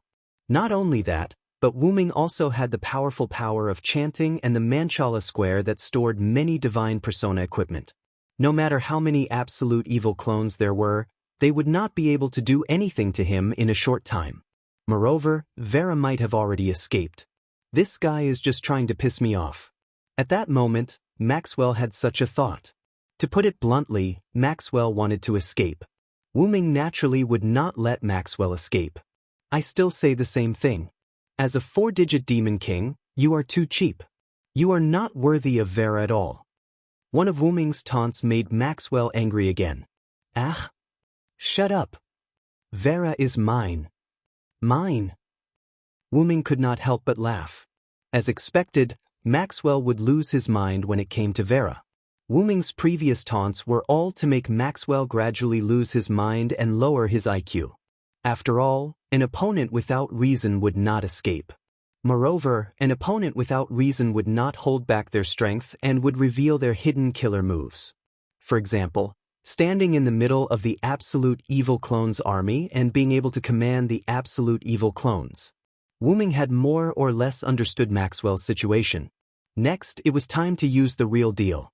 If Maxwell reacted and allowed any of the Absolute Evil clones to escape to the capital of Raging Flames, it would be a big problem. Moreover, with so many Absolute Evil clones, they should be all of Maxwell's assets. It was just nice to get rid of them all in one go. At that moment, Wu Ming snapped his fingers. Pa!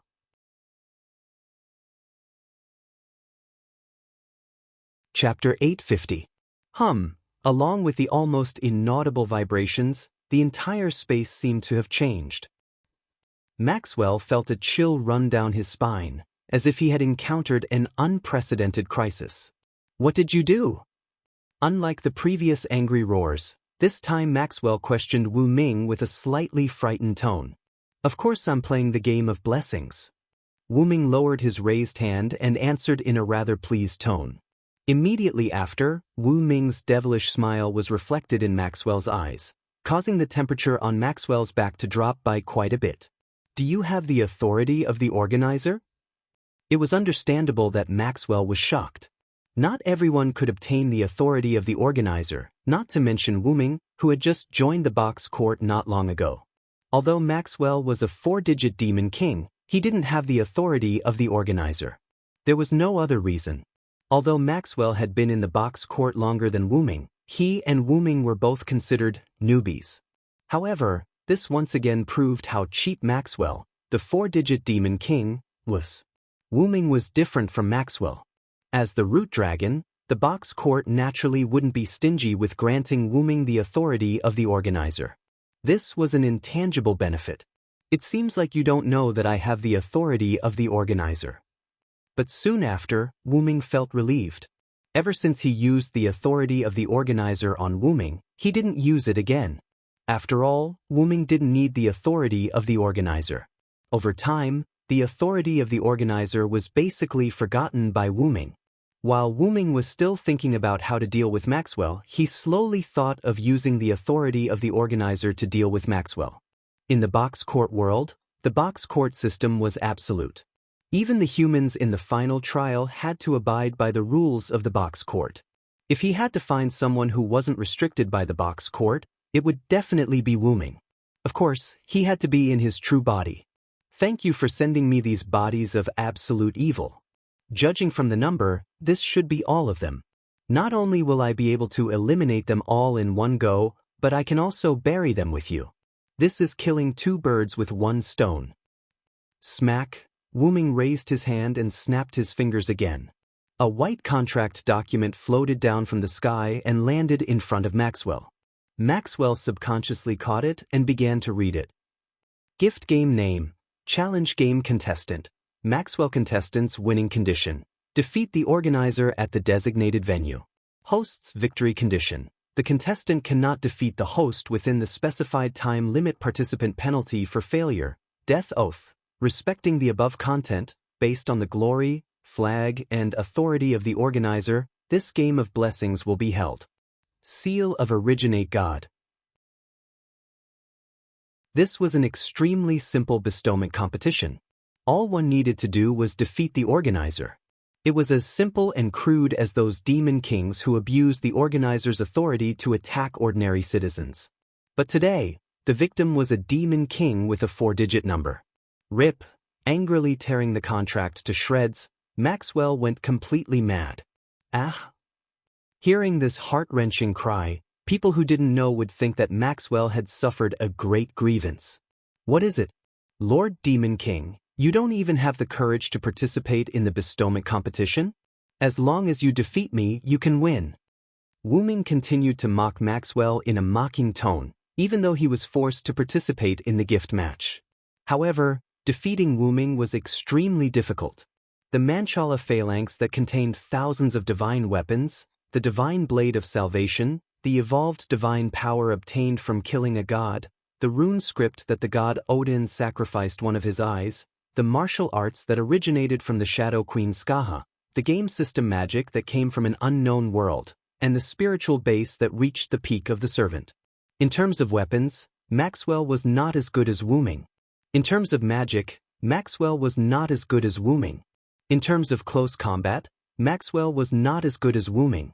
In terms of home field advantage, Maxwell was not as good as Wu Ming. Maxwell's bestowment could not cause any damage to Wu Ming. The only cheat-like immortality and miraculous space jump also lost its effect after Maxwell was pulled into the game of blessings by Wu Ming. Although Maxwell didn't have a comprehensive understanding of Silent Wonder, he knew one thing. In a head-on battle, he absolutely couldn't win against Silent Wonder. In short, Maxwell could only die now. "You want me to die?" It's not that easy. Maxwell suddenly raised his head. His eyes were slightly protruding and bloodshot. Maxwell waved his hand, and the army of absolute evil avatars ran toward the direction of blazing Flame City. You're right.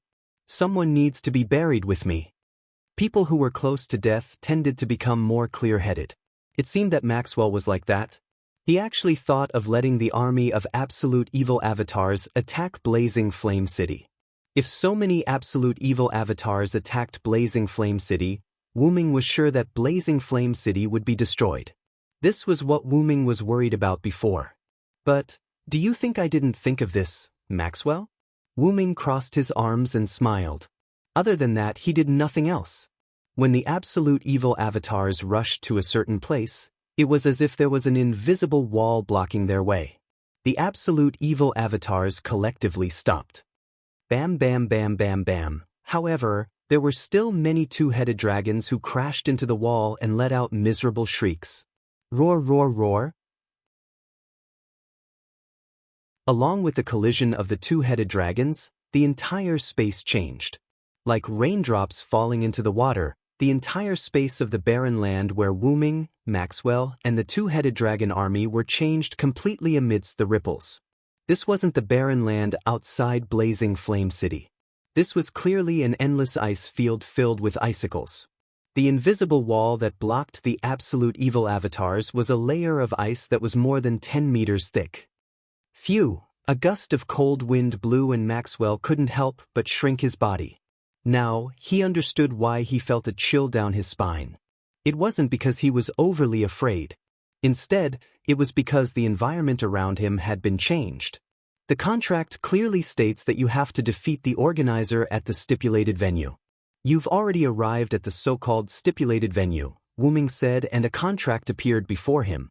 The previous contract had been torn apart by Maxwell, but that didn't affect the contents of the contract at all.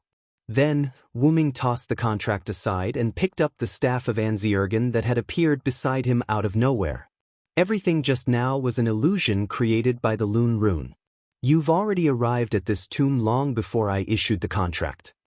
This was the fixed enchantment of the staff of Anziergen, the fifth layer of ice field in Nizhalik. The staff of Anziergen was retrieved by Wu-Ming from his Dragoness space after the Lune Rune's illusion was activated. The Lune Rune was inscribed on the ground by Wu-Ming's mental strength, which was why Maxwell didn't see it. Alright, Maxwell. Are you ready to meet your death?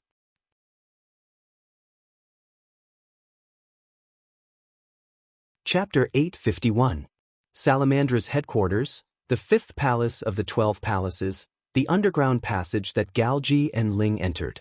The staircase leading underground extended in a spiral pattern. Because of the surrounding darkness, Galji took out the illumination gift from his gift card and walked up the stairs with Ling. After walking for a long time, the two still didn't see the bottom. We're not there yet, Your Highness. Ling held her gift card that was starting to heat up and said worriedly. Can't hold on any longer? Galji stopped and turned to look at the gift card in Ling's hand. Ling's gift card was no longer the same color as before. The entire card was red and there was a faint trace of heat. If you can't hold on any longer, then use my gift card to replace it. Although Galji's gift card contained other people's items, if he really couldn't hold on any longer, he had to use it when necessary. After all, he couldn't let that come out here. Regardless of the losses, if that really came out, he and Ling would be in great danger. It's okay, Your Highness. My gift card can still hold on for a while. Let's go quickly. Ling wiped the sweat from her forehead and smiled to show that she was fine. At that moment, Galji didn't say anything more. Right now, they had to reach the bottom quickly. After walking for a while, Galji and Ling finally saw the bottom. It was an underground space. On one of the walls in the underground space, the words, "Between the Stars," were engraved. Not only that, but there were also 5 sealed doors and a piece of parchment on the wall engraved with the words. As mentioned before, even humans in the final trial had to follow the rules of the box court. After absolute evil was sealed, it naturally left behind a contract document. Of course, this parchment was the contract document that sealed absolute evil, and these 5 doors were probably the entrance to unlock Absolute Evil's seal. However, the correct entrance could only be one of them. However, Galji and Ling had no intention of solving this gift game at all. They even stood motionless in the same place. If we had the item to unlock the seal, I'm afraid we would have to unravel the mystery of this game to unlock the seal. Galji couldn't help but sigh. However, with Belle around, the mystery of the game of blessings will naturally be solved easily. Belle, who was standing behind Galji, smiled proudly. It seemed that the young girl had unparalleled confidence in her wisdom. But shortly after, her expression changed. Your Highness, my gift card can't hold on much longer. Ling's expression changed as she said to Galji with a sad face. Galji looked at Belle's gift card. The gift card, which was originally red from the heat, had now turned black. It was an ominous shade of black. Ling, place your gift card in front of the 5 doors. Be quick, Galji ordered. Belle's gift card and the others' gift cards were all broken, so it wasn't wise to release that one here. Now, he could only throw caution to the wind and place Belle's gift card together with the thing inside it. When the thing corrodes Belle's gift card, it will automatically come out. Quick, Ling, put it down and we'll leave as soon as possible. If they stayed any longer, they would probably be buried with the seal of absolute evil. Ling immediately used her gift of distance control and the gift card in her hand appeared in front of the 5 doors. Let's go. After Galji finished speaking, Ling immediately came to Galji's side and grabbed his arm. Ling's gift was activated again and the two instantly disappeared on the spot and returned to the first step of the spiral staircase. The reason why they didn't use the gift card to go to the bottom was that Ling didn't know how deep the spiral staircase was and couldn't accurately control the distance. Now that they had walked through it once, Ling had an idea of the distance from the bottom to the top. Hence, Ling brought Galji to the first step. Dong dong. Galji immediately knocked on the bronze statue blocking the entrance. This was his and Elder Ji's secret signal. A few seconds later, the bronze statue was moved away and Galji and Ling immediately came out. After Galji and Belle came out, Gulao immediately put the bronze statue back in place. Your Highness, how is it? Aurora, who came with Elder Gu, immediately asked. It's ready. Let's leave quickly. Galji said without hesitation. Elder Gu and Aurora nodded. Then, the 4 of them immediately followed the original path and left Salamandra. At the gate of Salamandra, the member of Salamandra who went to report had already returned to his post. They actually said to let them do whatever they want. Even if we are allies with no name, they can't just do whatever they want. Although he complained like this, he knew that even though Wu Ming's community was a nameless, no name, he wasn't some insignificant character. Whether they were afraid of the other party, or they were allies, in short, Mandela's order was to wait and see. Anyway, this guard was not the leader of Salamandra, so he didn't have to worry about it. He just had to listen to the orders from above and watch his own gate. But right after that, he heard soft footsteps coming from behind him. He immediately turned around, but what greeted him was a fist that was not the size of a normal person. Who, before he could shout, he was immediately knocked out by the fist. The one who knocked him out was naturally Elder Gu in his human form. It's time to go, Elder Gu, Galji said behind Elder Ji's back. There was no telling when that would come out, so it was better to leave quickly. Elder Gu naturally understood this point, so he didn't kill him. He only knocked out the member of Salamandra who was guarding the door. The soft footsteps were caused by them walking too quickly. But since they were already at the gate, there was no need to hide it. Your Highness, do we still need to wait for Maxwell? Aurora suddenly asked. In my opinion, that guy probably ran away a long time ago. How could he beat that bastard? Ling pouted. They naturally knew that Maxwell went to find Wu Ming. With Maxwell leading Wu Ming, they were happy to see this, so they let Maxwell do whatever he wanted. And Ling and the others, who had seen how powerful Wu Ming was, naturally knew that Maxwell could not beat Wu Ming.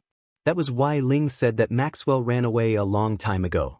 As for being killed or captured by Wu Ming, it was not realistic. After all, Maxwell's immortality and escapability were top-notch. That's true, Your Highness. We should hurry and retreat.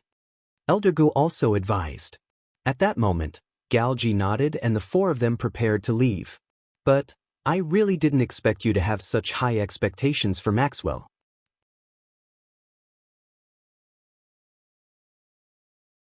Chapter 852.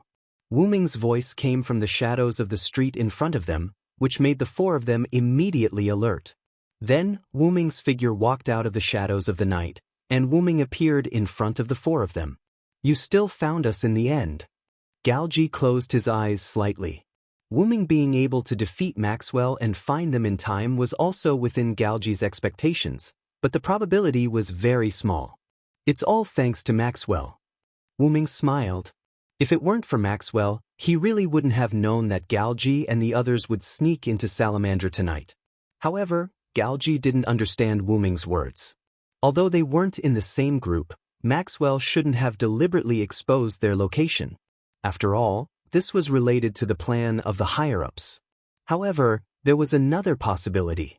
For example, Maxwell had been captured by Wu Ming. Where's Maxwell? Galji asked Wu Ming. Wu Ming answered Galji straightforwardly. I caught him. Wu Ming's eyes weren't perfunctory at all, as if he was telling the truth. Seeing that Wu Ming didn't seem to be lying, Belle, Gulao, and Aurora were shocked. They knew best how difficult it was to deal with Maxwell.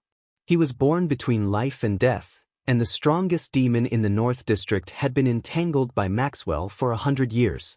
However, Wu Ming, who had only met Maxwell a few times, had actually captured him. How could they not be shocked? However, this gave them a signal. Wu Ming's strength was probably beyond their imagination.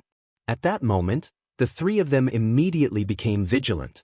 Gu Lao's black cloak bulged slightly, as if he was about to remove his human form and turn back into a griffin. A bulge also appeared under Aurora's black cloak, which looked like a weapon. Belle grabbed Galji's hand, ready to use the gift of distance control to take him away if something went wrong. On the other hand, Galji didn't panic at all. He didn't look like someone who had been forced into a corner by Wu Ming. Anyway, we're not in cahoots with him. You've helped me by capturing him. I have no intention of helping you. Wu Ming then looked at Galji. Instead, it's you guys who sneaked into Salamandra. What are you up to? I should have told you to stop messing around with the people around me, right? The people around Wu Ming didn't just refer to no name. It could be understood that the people around Wu Ming were also included in the category of people around him. To put it simply, Wu Ming didn't want to see Galji again, at least not in this way. Galji didn't say anything and just watched Wu Ming quietly. However, Belle, Elder Gu, and Aurora, who had a tacit understanding with Galji, were ready to attack. Wu Ming didn't want to waste any more time with Galji's group and took the lead. Wu Ming didn't move at all. Instead, he relied on his mental strength to transport a large amount of Lune runes from the ground to Galji's group. There's something below. Aurora, who was a mage, was the first to discover the Lune runes underground. She yelled and immediately flew up with magic. At this moment, the explosive Lune runes underground were activated. Boom! Smoke and dust filled the entrance of Salamandra, concealing Galji's group of four. However, this didn't affect Wu Ming, who possessed mental strength at all. He easily saw Elder Gu, who had transformed into a griffin, charging toward him. Suddenly, rows of translucent squares appeared behind Wu Ming. Mjolnir, Mjolnir. Wu Ming yelled and a short-handled hammer emerged from one of the squares. Wu Ming grasped it in his hand. Then, Wu Ming swung the short hammer heavily at Glea, who had transformed into a griffin and was charging over. In an instant, lightning erupted from the hammer like a wave, and countless thunderbolts engulfed Glea and drowned him. Glea hurriedly retreated from the range of the thunderbolts. However, his body was full of scorch marks and traces of thunderbolts that hadn't dissipated. This caused Glea to whimper in pain, because the lightning was still taking effect in Glea's body. Clang, clang. Along with the sound of a harp, the thunderbolts in Glea's body gradually disappeared. Wu Ming turned to the source of the sound. It turned out that it was the harp that Aurora had retrieved from under the black cloak and played. Needless to say, the harp must be a special gift to be able to eliminate the thunderbolts of Thor's hammer. Mjolnir, also known as Thor's hammer, was a weapon used by Thor, the thunder god of Northern European mythology. It was said to be made of rare metals from Northern Europe and the wood of the world tree. It could be said to be the strongest weapon in Northern European mythology. The fact that Glea could withstand the thunderbolts of Thor's hammer was enough to prove that he wasn't weak. So, can you still withstand the next attack? Wu Ming yelled and threw Mjolnir back into the square behind him. Shortly after, one of the squares in the Manchala square behind Wu Ming moved again. A spear, or rather, a throwing spear, fell into Wu Ming's palm. Gungnir, Wu Ming aimed the spear at Glea and threw it. What's that name? Galji instantly guessed what the spear that Wu Ming threw was. That's right, the legendary weapon held by the Norse god Odin. It was also known as the Gungnir of the god's declaration. However, what was important wasn't who held it, but the ability of Gungnir. Gungnir didn't have any fancy attributes. It only had one characteristic, which was that it would never miss. It was extremely simple and powerful. Old Glea? Bell yelled at Glea hurriedly. I got it, Glea said, flapping his griffin wings and hurriedly flying in another direction. However, Glea also knew that Odin's Gungnir was a divine spear that would never miss. It was impossible to dodge and would definitely hit the enemy's weapon. Therefore, no matter how Glea dodged, it would be useless unless he was hit or blocked. However, they didn't have any defensive gifts. Wu Ming had also extorted the Leo's sovereignty of the sun from Galji. But Glea, who knew this, still chose to dodge. Gungnir, who had been thrown out by Wu Ming, followed closely behind Glea, and its speed became faster and faster. In the end, Glea actually saw the opportunity and turned sideways, allowing Gungnir to pierce through his thigh. Got to say, this was indeed a way to deal with the Gungnir. Glea's thigh was only pierced, and his wings and forelimbs were fine, so it didn't affect his battle capabilities much. The Gungnir that hit Glea automatically flew back to Wu Ming's hand. Wu Ming tossed it casually into the Manchala square. I don't want to continue playing with you guys. Since the other party didn't reveal any more trump cards, there was no need to do so.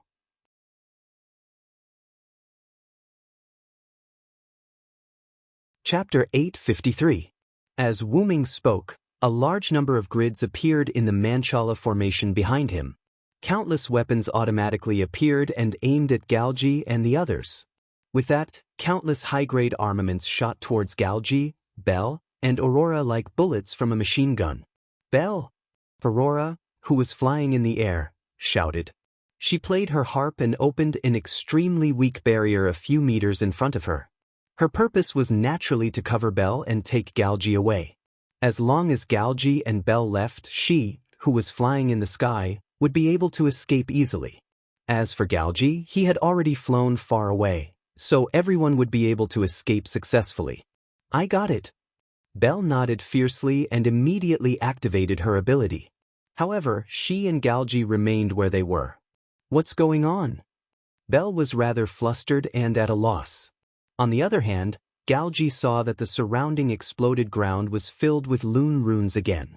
He didn't know if it came with the explosion runes or if it was sent by Wu Ming when he and Wu Ming were fighting just now. Anyway, it was these runes that limited Bell's range of control. Galji used all his strength to kick the ground. A large number of Lune runes lost their light. It seemed that they had been destroyed and lost their effectiveness.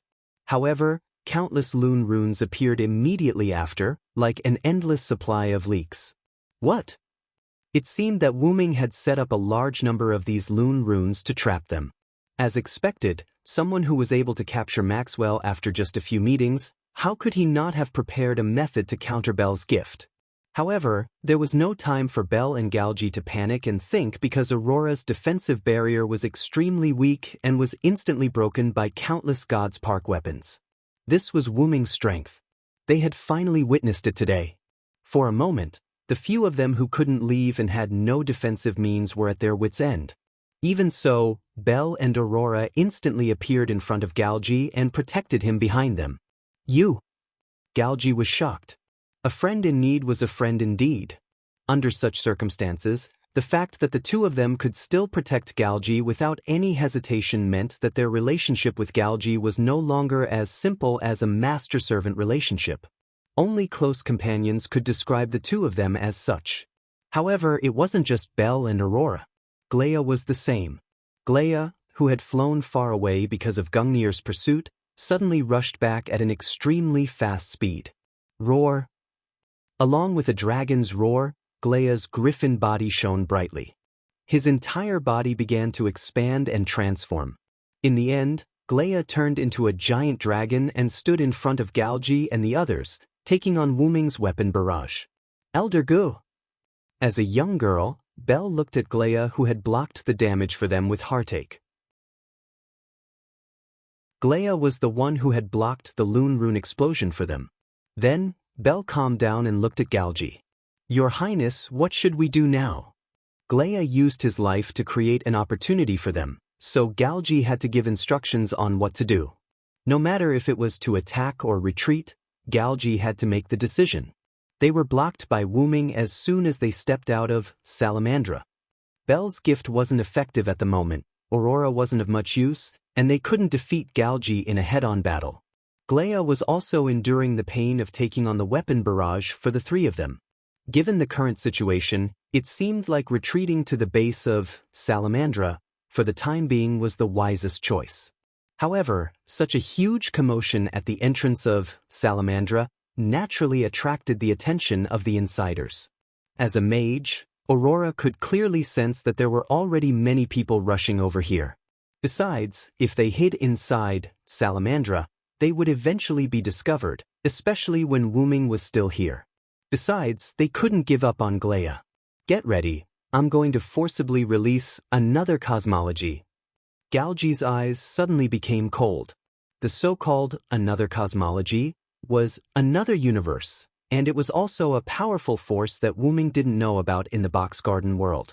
It could be understood as a gift that could infinitely magnify one's own universe to interfere with the outside world. This explanation seemed similar to the inherent enchantment that materialized the mind of a magician, but at the end of the day, another cosmology was many times more powerful than the inherent enchantment. This was because the simulation of another cosmology was infinitely magnifying the cosmology one belonged to. This was not something that a mere magician's spiritual landscape could compare to. Moreover, the holder of another cosmology was basically the center of every group of gods, or rather, those who possessed another cosmology often had the ability to become the center of a group of gods. Therefore, it was not an exaggeration to say that another cosmology was one of the most powerful forces in the Box Garden world. But, Your Highness, Ling couldn't help but worry. As one of the strongest forces in the Box Garden, another cosmology had its own restrictions and conditions. In order to use another cosmology, the restrictions had to be lifted or the conditions had to be met. And Galgi's another cosmology required him to hold the sovereignty of the sun in order to activate it. If it was forcibly activated, failure was considered good, but serious injury or even death was very likely. However, their only two sovereignty of the sun, Leo's and Ophiuchus's, had been threatened by Wu Ming. In the current situation, it was extremely difficult for Galgi to activate another cosmology. However, looking at Glea, who was unconscious and was only instinctively protecting them, Galgi couldn't help but clench his fists. Since they had been forced to this extent, Galgi would feel bad if he didn't teach Wu Ming a lesson. His another cosmology was a powerful trump card that could even kill the Demon King in one blow. Even Maxwell, who had an extremely powerful immortality, was no exception. Wu Ming was just a mere spirit. No matter how strong he was, it was impossible for him to withstand the damage caused by the another cosmology if he was caught off guard. If he was successfully launched and hit, he would die without a doubt. It could be regarded as relieving his worries. Anyway, that had been placed at the entrance of the seal of absolute evil. As long as the time was up, that would erode the seal of absolute evil, and absolute evil would break out of the seal. First, they had to get through the difficulties in front of them. Then they could fish in troubled waters and escape from here. As for using the Pandora's box that Maxwell carried to retrieve that, what a joke. Galgi and the others were preparing to take advantage of the chaos after unlocking the seal of absolute evil to eliminate Maxwell, who was sent to monitor them, and escape from the control of the higher-ups. Therefore, at present, as long as they released another cosmology, eliminated Wu Ming in one fell swoop, found Maxwell who was captured by Wu Ming, and eliminated him, they would be completely free. Do you dare to bet? Galgi suddenly asked. Your Highness, no matter what, I will be by your side. Ling looked at Galgi with an extremely determined gaze. Me too, Your Highness. Aurora echoed. Galgi smiled. Then, Galgi immediately gave orders. Aurora, when I say start later, move Go Lao away. Ling, please help me block the Godhead equipment that might break through the moment Go Lao is moved away. Yes, Your Highness. Ling and Aurora responded in unison. Victory or defeat depended on this.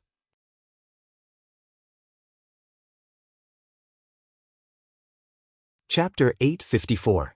Wu Ming, who was continuously attacking Galgi and the others through the Manchala phalanx's weapon salvo, intentionally lowered the level of the weapon he released when he saw Glea blocking in front of Galgi and the others. After all, Wu Ming didn't want to kill anyone in the first place. The weapon salvo he fired at Galgi and the others was just for show. At most, it would only injure them severely, but it was impossible to kill them. But who would have thought that Glea would suddenly rush in front of Galgi and the others? However, even if he intentionally lowered the level of the weapon he released, it was not something Glea's body could withstand. Just as Wu Ming was about to stop the projection of the Manchala phalanx, Glea's entire dragon body seemed to be pulled by an external force and moved away. Then, a ray of light charged at Wu Ming. Wu Ming subconsciously threw defensive weapons from the Manchala phalanx, but the ray of light instantly passed through these defensive weapons and arrived in front of Wu Ming. This is... Not only was Wu Ming surprised that the ray of light penetrated the defensive weapons, but he was also surprised by the power contained in the ray of light. It was a power he had never seen before, as if it was the power of a universe. I didn't expect Galgi to have such a trump card. After Wu Ming finished speaking, his entire body was covered by the ray of light, and then he disappeared. Your Highness! We did it! Belle, who had blocked a few weapons for Galgi, stood in front of Galgi and looked excitedly at Wu Ming's disappearance behind the fallen shield. Is that so? Galgi forced a smile and knelt on the ground with a thud. He made the right bet. Although it didn't seem to be very powerful, the simulated cosmology was successfully released. However, the price of forcibly releasing the simulated cosmology was not small. Your Highness! Belle hurriedly supported Galgi with a worried expression. Quick, Belle, you and Aurora go check on old Gu first. Galgi knew that he wouldn't die for a while, but Glea looked like he was about to die. Glea had already reverted from his dragon form to his griffin form. His wings and back were badly mutilated, and the griffin had fallen into a coma. Don't worry, Your Highness. I've already given Glea a simple treatment. The most important thing now is to leave this place. Aurora used magic to carry Glea and landed beside Galgi. Galgi nodded and stood up with Belle's help. That's good. Let's leave quickly. And at this moment, where Wu Ming had disappeared, a sacred sword filled with a powerful and ancient aura appeared. If I remember correctly, this should be a weapon called the Divine Blade of Salvation, right? Ling pondered. Then she smiled. Looks like Your Highness killed the opponent and the gift automatically dropped. It seemed like an extremely unreliable way to kill monsters and steal treasures, but it was very possible in the box court world. After all, gifts were different from individuals. Some special gifts would automatically drop after the death of the original owner. It seemed like this was the case with the Divine Blade of Salvation. Your Highness, I'll go and get that sword. Ling entrusted Galgi to Aurora and ran in the direction of the Divine Blade of Salvation. Wait, Ling.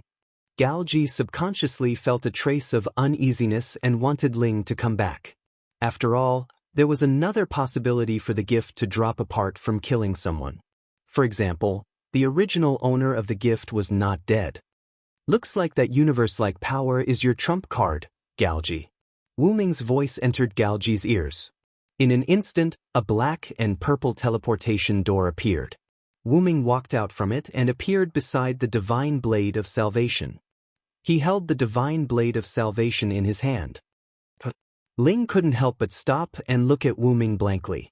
Wasn't he killed by His Highness's another cosmology? Ling, come back. Galji snarled. Ling reacted instantly to Galji's roar, but the runes on the ground were still in effect. These runes weren't powerful Lune runes. Instead, they were runes that limited distances. They were often used around people who lived in seclusion to prevent outsiders from entering and could only wander within a certain range. This was why Ling's gift of controlling distances was ineffective. If one moved within a set distance of a certain range, it might still be effective. But if one moved beyond this range, it was equivalent to being ineffective. This was why Ling's gift was as though ineffective. At that moment, Ling had no choice but to turn around and run toward Galji.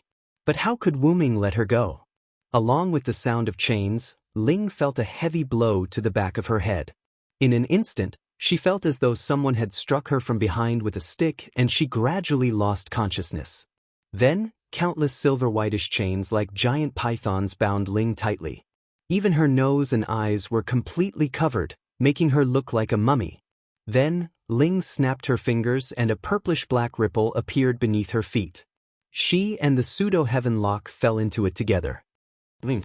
Galji took a step forward agitatedly, but due to his injuries, he couldn't help but kneel on the ground. Fortunately, Aurora was there to support him. Don't worry, I'm not that cruel to kill her. I only captured her. Wu Ming approached Galji step by step with the blade of salvation in his hand. Don't come over. Aurora raised her courage and roared at Wu Ming with her harp. However, this didn't have any effect on Wu Ming's advance. How about another deal? Wu Ming ignored Aurora and turned to Galji. Tell me your purpose in entering Salamandra and the sequence of events. Don't even think about it. Aurora wanted to attack again, but Galji grabbed her arm. Galji silently shook his head, indicating that Aurora shouldn't make any unnecessary resistance. Simply put, she should endure and not get hurt for no reason. At this time, the last Salamander troops to arrive surrounded Galji, Wu Ming, and the others. Stuff. Mandela shouted in high spirits. Then he was glared at by Wu Ming. However, Mandela had to endure. Take these people down. Mandela pointed at Galji and the others. Then, the members of Salamandra stepped forward and prepared to take Galji and the others into custody. At this time, there was a violent tremor inside Salamandra. Rumble, the earth shook.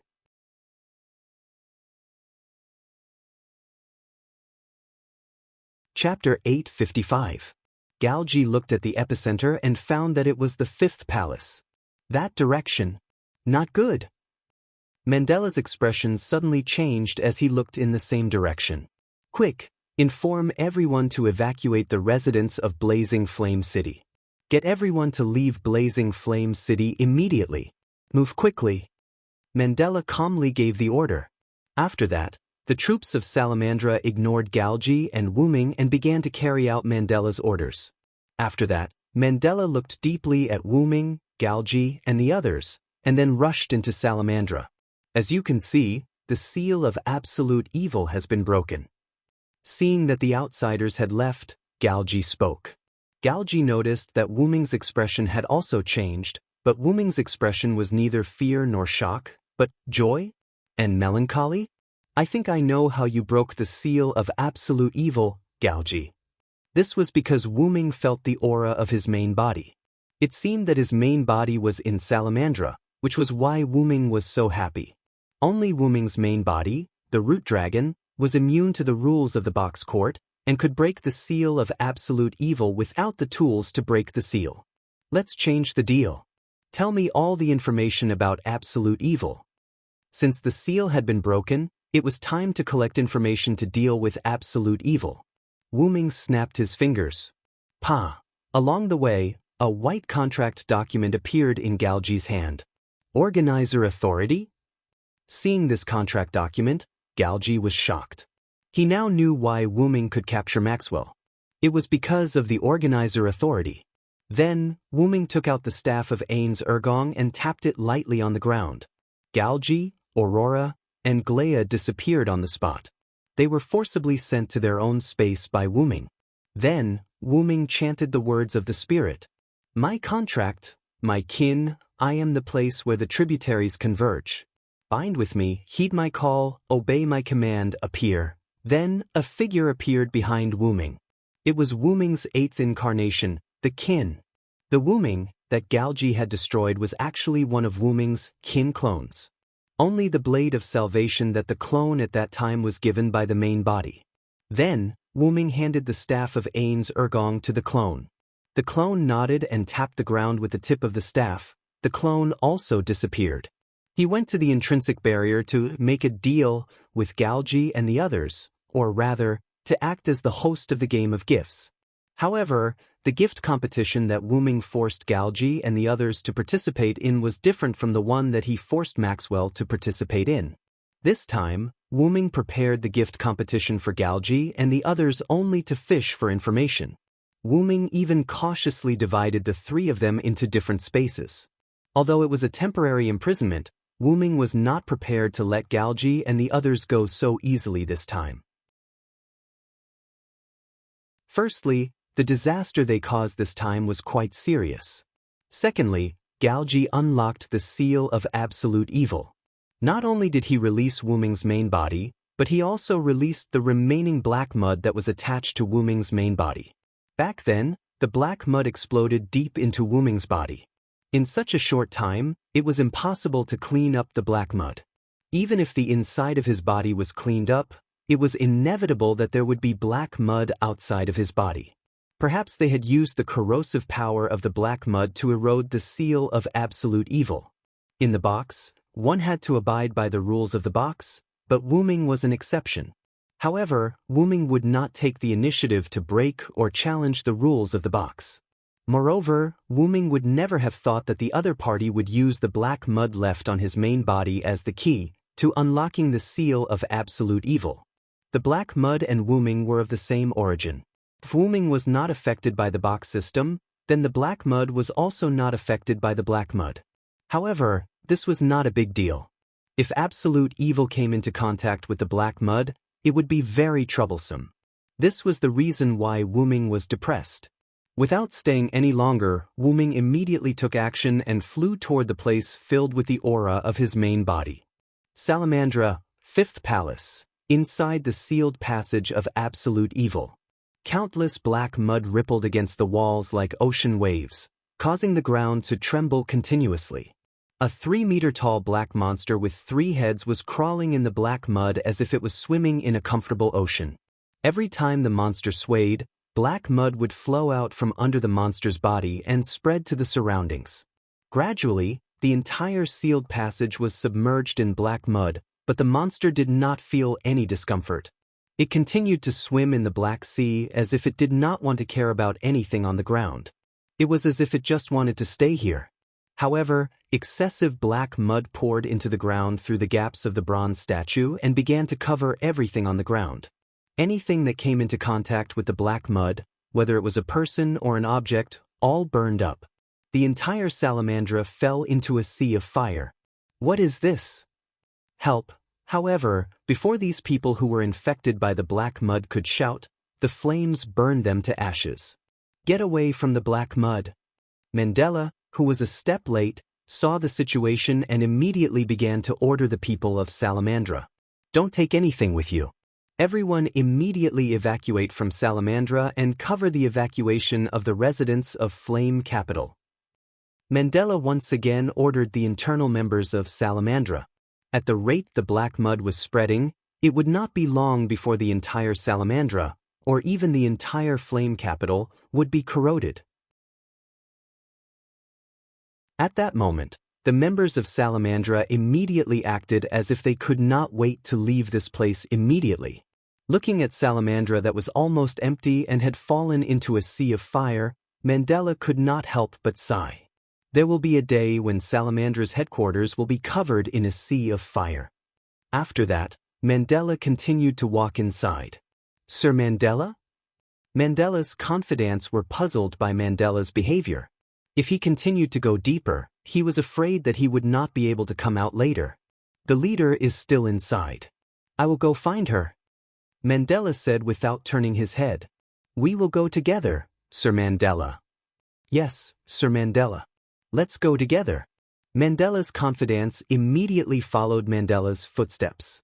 However, Mandela was furious. What are you doing? Can't you see that everyone who is touched by the black mud is burning? Retreat. Even the members of Salamandra who had the bloodline of the fire dragon could not hold on for more than a second. This showed how powerful the black mud was. However, one of Mandela's confidants immediately answered. But, Sir Mandela, we cannot abandon you, nor can we abandon Lady Shatara. The others did not speak, but their eyes were extremely serious. They looked like they would not leave no matter what Mandela said. It could only be said that they were indeed members of Salamandra who had the bloodline of the fire dragon. Their stubbornness was exactly the same as Mandela, who also had the bloodline of the fire dragon. At this moment, Wu Ming flew in. Leave Shatara to me. Hurry up and evacuate the residents of Flame Capital. Don't let the black mud touch them. Otherwise it will be over. As Wu Ming spoke, he flew in from the back. He did not stop all the way and flew directly into the interior. Obviously, he did not give Mandela and the others a chance to choose. Then I will leave Shatara to you. Mandela was also a reasonable person.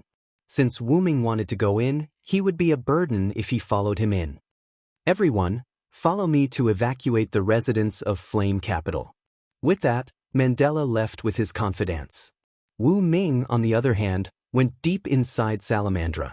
Looking at the black mud that kept spreading in front of him, what Wu Ming was worried about still happened.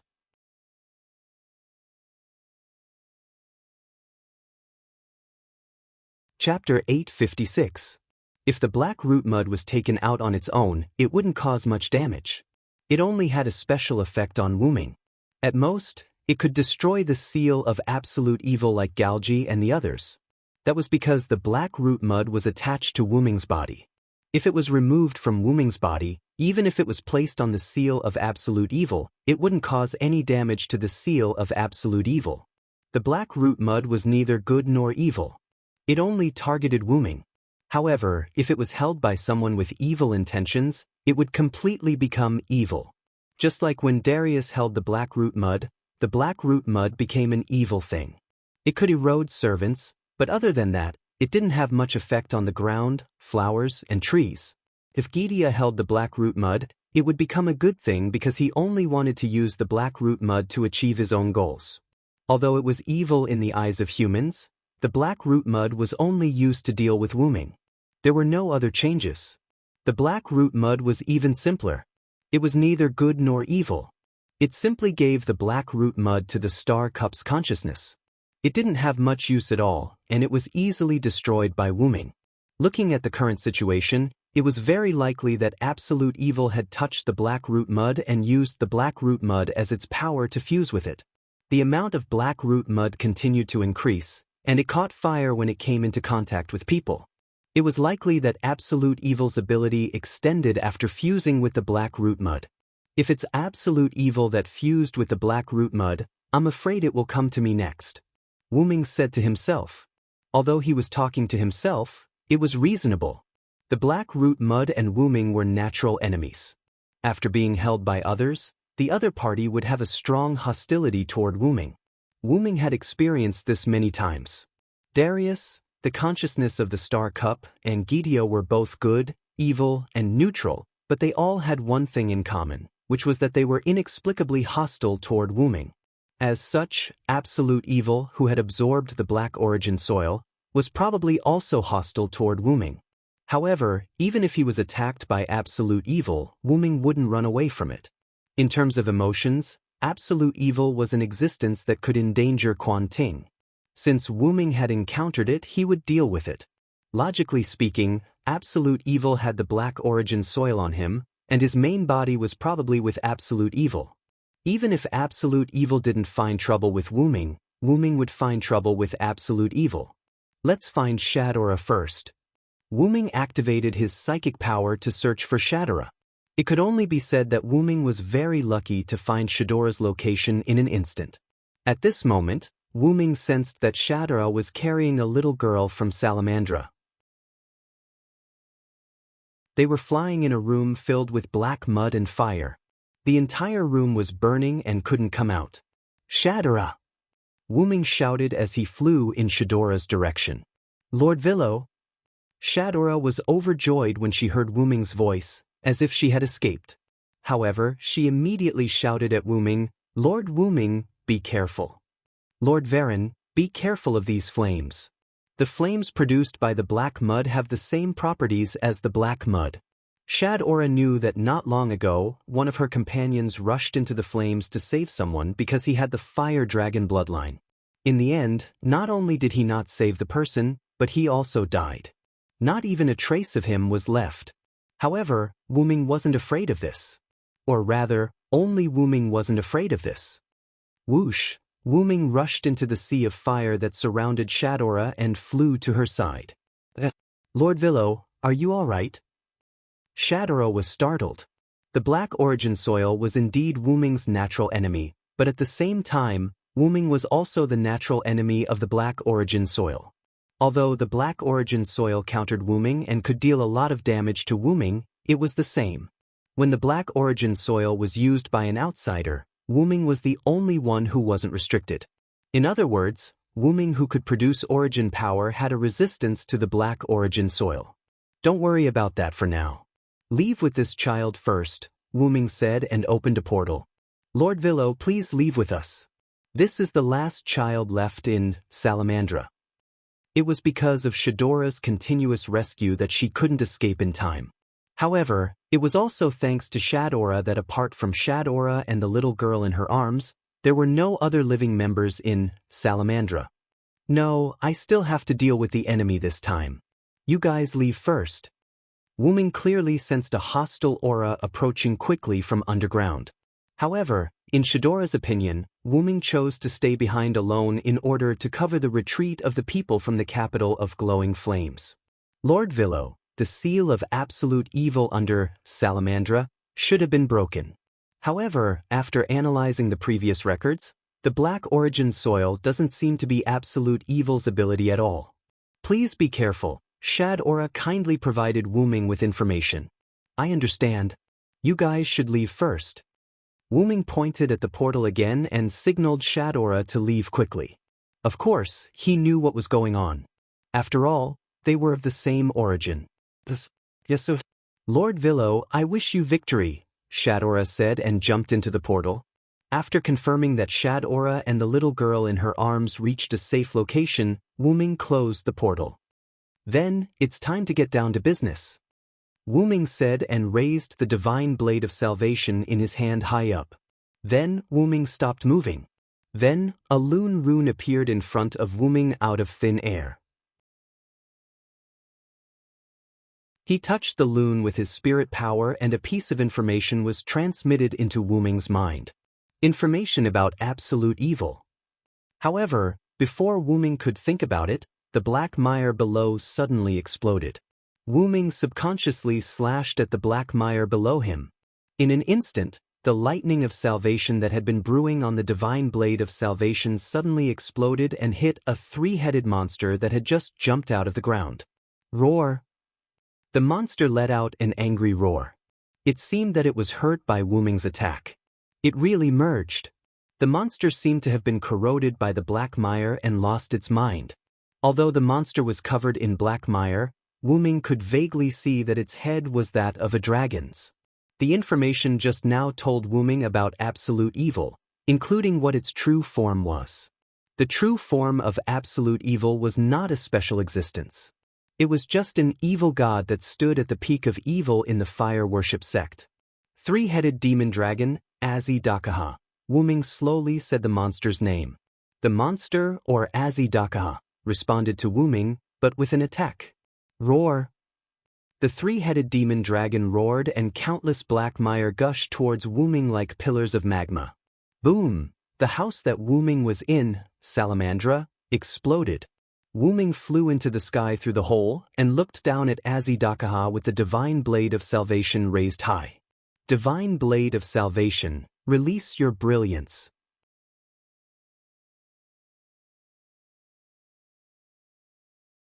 Chapter 857. Along with Wu-ming's words, the tip of the blade of salvation began to gather flames, and the flames slowly grew bigger.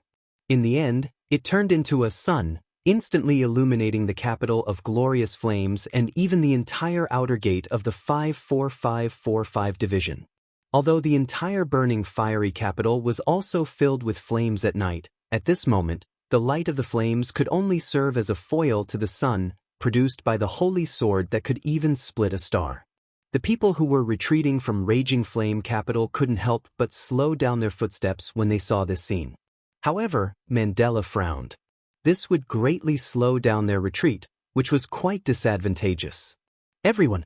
Lord Vilo Silenseed, who defeated the Demon King who attacked during the Fire Dragon birth ceremony, is a good friend of Lord White Yiksha, and has strength no weaker than Lord White Yiksha, is fighting against the enemy who attacked us. We must seize the opportunity to retreat and not drag Lord Vilo down. At that moment, Shadora, who appeared out of nowhere, shouted.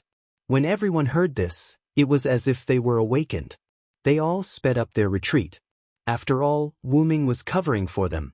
If they continued to stand there and watch, it would really be inexcusable. Although Shadora's voice could not reach the entire retreating team, many people who had begun to speed up their retreat would repeat Shadora's words when they saw someone slowing down. In this way, the news that the hero of No Name was covering for their retreat spread wider and wider. More and more people sped up their retreat. In the end, before the black mud infected the entire fiery capital, everyone retreated. It could be said that Shadora's urging words had indirectly helped Wu-ming and No Name gain a wave of popularity. This made Mandela, who had finally found Shadora, feel rather helpless. Because this was completely using Salamandra as a stepping stone to help Wu-ming and No Name advertise. The people who covered the retreat of the residents of Fiery Capital were not the local Salamandra people, but the 7-digit number of No Name people from the outer gate. Although the enemy was too strong, this also reflected Wu-ming's strength. Simply put, Salamandra was at a disadvantage no matter what. Although Mandela did not fully understand the situation, in his opinion, Absolute Evil's release definitely had something to do with Wu-ming. The group of suspicious people at the entrance had obviously come from Salamandra. Since Wu-ming was able to stop the group of suspicious people at the entrance of Salamandra, if Wu-ming said that he was not aware of the situation, Mandela would not believe him at all. If Wu-ming had told Salamandra earlier, things would not have turned out this way. However, back then, Mandela did not tell Wu-ming what was sealed in Salamandra. It was his own doing. In short, although Mandela had some complaints about Wu-ming, he could only grit his teeth and swallow it. Moreover, Absolute Evil's seal had been unlocked and there were new changes. At present, he could only ask Wu-ming to temporarily stall Absolute Evil. However, if Wu-ming knew that Shadora was helping him advertise, he would not know whether to laugh or cry. Wu-ming did not know what Azidakaha was like in the past, but after fusing with the black mud, Azidakaha was originally living well in the source of the Black Mire underground. If Wu-ming had not come, Azidakaha would not have come out for a while. If he had to say something, it was Wu-ming who had prompted Azidakaha to come out of the underground ahead of time. Wu-ming was very clear about this. Therefore, if Wu-ming knew that Shadora had helped him and his community gain a wave of fame, he would probably be embarrassed for a while. However, Wu-ming was not likely to think about these things now. After all, the enemy was right in front of them. Wu-ming infused the countless magical powers in his body into the divine blade of salvation. The entire sun at the tip of the sword underwent an indescribable change. Of course, this was only in the eyes of outsiders. In the eyes of Wu-ming and Azidakaha, this sun, was filled with lethality. It was especially so for Az Dakaha. At this moment he felt a threat to his life. Roar! The black monster spread its black dragon wings and scattered a large amount of black mud in an attempt to rush up to Wuming and gain the upper hand by striking first. However, Wuming naturally wouldn't give Az Dakaha this opportunity. His arm that was holding the divine blade of salvation swung down abruptly and the sun, at the tip of the sword, struck straight at Az Dakaha. In an instant, the two of them collided. Scorching flames and incomparably dazzling white light shrouded everyone's eyes. At this moment, Golden Flame City was brighter than during the day. Shortly after, the aftermath of the explosion erupted in the sky and swept in all directions. The scale of the heat wave was so huge that everyone who had retreated from Golden Flame City couldn't help but extend their arms to support their bodies to resist the heat wave. It's really like the sun. Mandela poked his head out. Although the sun in the sky had disappeared, the aftermath of the explosion was still emitting light and extreme heat.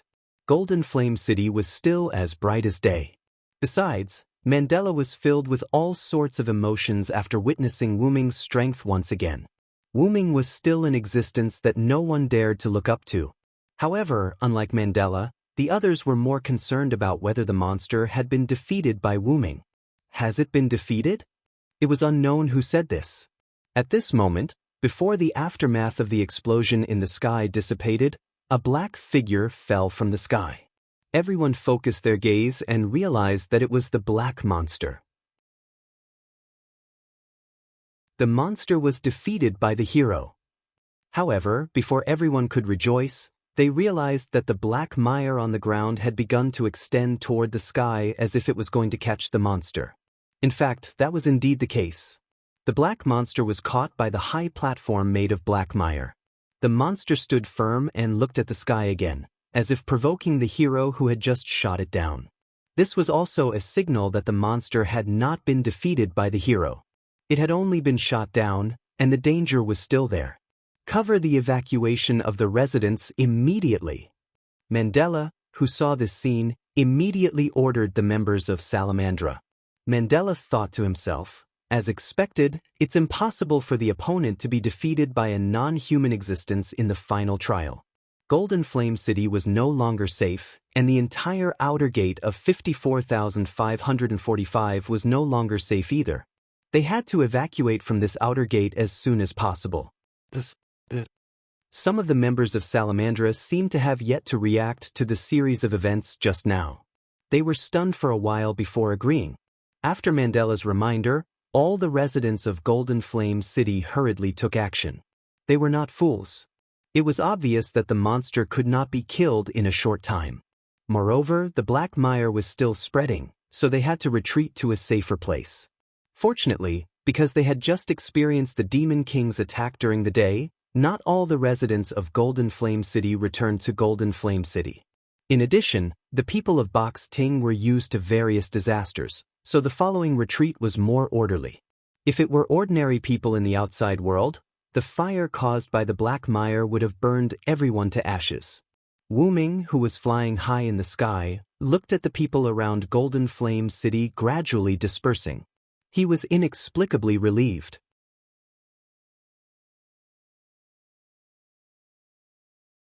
Chapter 858. Wuming could not understand what was going on in the minds of the residents of the box. In the face of such a disaster, they just stood around and watched? Why were they so calm? But at least they retreated in the end. With that in mind, Wuming looked down at Aziz Dakaha, who was staring at him like an abyss. In this way, Wuming could deal with this guy with peace of mind. According to the information provided by Galji, Aziz Dakaha, the absolute evil, was originally an evil god at the peak of evil in the Persian Zoroastrianism mythology. For some reason, he became the absolute evil in one of the final trials of humans in the box. Wuming was not afraid of Aziz Dakaha. After all, he was just an evil god. Wuming had never been afraid of gods. The half-god-slayer authority he obtained in the godslayer world constantly reminded Wuming that Aziz was a god that needed to be killed. The reason why it was half-godslayer was because Wuming's previous deeds had been completed in the godslayer world, and he had obtained the half-god-slayer qualification. Wu Ming had left his inheritance in Uruk, and he had killed the last king, Rama, and replaced him. It could be said that Wu Ming was a contradictory existence that was both a god-slayer and a god. However, Aziz Dakaha was not just an evil god in the Zoroastrianism. In this box, he had become one of the final trials of humans. And in the final trial of humans, he had to be defeated, surpassed, by humans. This was why Mandela wanted Wu Ming to temporarily stall Aziz Dakaha instead of defeating him. But that attack just now should have killed Aziz Dakaha, right? Yes, Wu Ming's blow just now did hit Aziz Dakaha, and Aziz Dakaha's breath at that time was also in a state of death. The Blade of Salvation was a so-called planet-destroying weapon. Even if Aziz Dakaha was an evil god, he would not be able to withstand the powerful blow of the Blade of Salvation in a head-on clash. That was why Wu Ming said that he had killed Aziz Dakaha. However, Wu Ming had subconsciously forgotten that this was the Box Garden world. The fire worship sect's three-headed demonic dragon, Aziz Dakaha, had indeed died. However, humans would never be killed by non-human beings in the final trial. Therefore, Quan Ting's system allowed Aziz Dakaha to come back to life. "You can't kill me, my old enemy."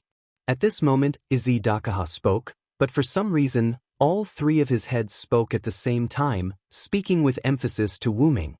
"You still have self-awareness." Wu Ming was shocked. After all, no matter who it was, they would think that the three-headed monster that was covered in black mud and whose original appearance could not be seen clearly and could only roar furiously had lost its mind. "I am evil to begin with. How can I be controlled by this filth?" Aziz Dakaha's three heads replied together in a mocking tone to Wu Ming. When the black mud came into contact with Aziz Dakaha, the black mud had already become evil, filth, under Aziz Dakaha's evil nature. Therefore, it was not wrong for Aziz Dakaha to call the black mud filth. Moreover, a monster should maintain the appearance of a monster. Have you ever seen a monster talk to another person? It was still a mocking tone, but it also explained why Aziz Dakaha had not spoken before. Aziz Dakaha had always followed the rules of Quan Ting. He was a monster that gave humans the final trial. How could a monster talk to a human? "You keep saying that you are a monster, but you talk to me. Don't you find that very contradictory?" Wu Ming asked in return. "But you are also not a human, my kind." Ah, the three-headed dragon laughed loudly. The laughter of the three heads was indeed very penetrating. Even the retreating troops outside the city could hear the evil laughter. Aziz Dakaha was not wrong. He had already fused with the black mud and could be considered half of Wu Ming's kind.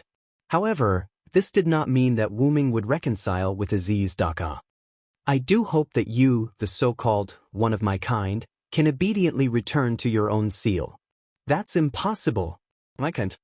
Aziz Dakaha's three heads stared at Wu Ming. "If I don't kill you, I won't be able to take it." For example, humans had to eat and drink.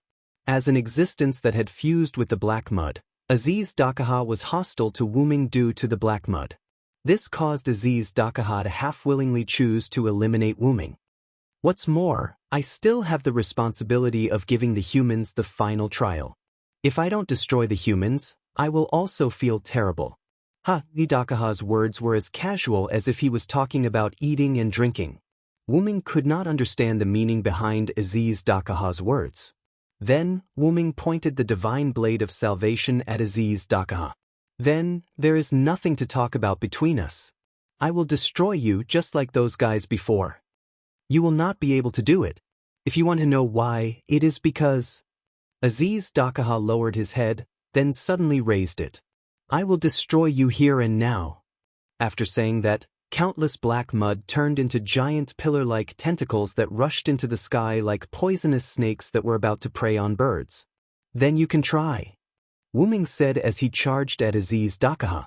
While dodging the tentacles, Wu Ming thought of a way to deal with Aziz Dakaha.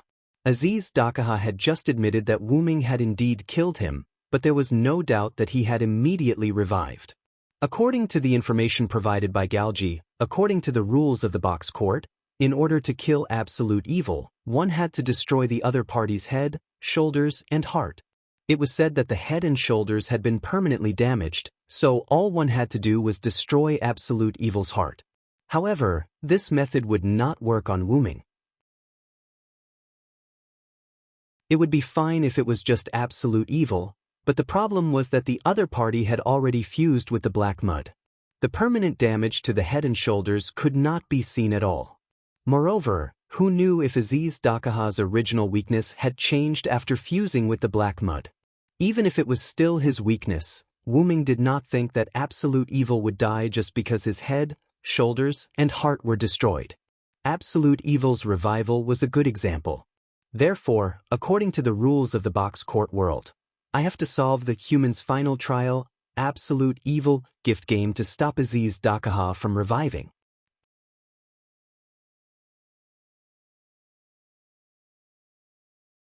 Chapter 859. Wu Ming had his reasons for thinking this way. As the human's final trial, there must be a setting where only a human can completely kill the other party.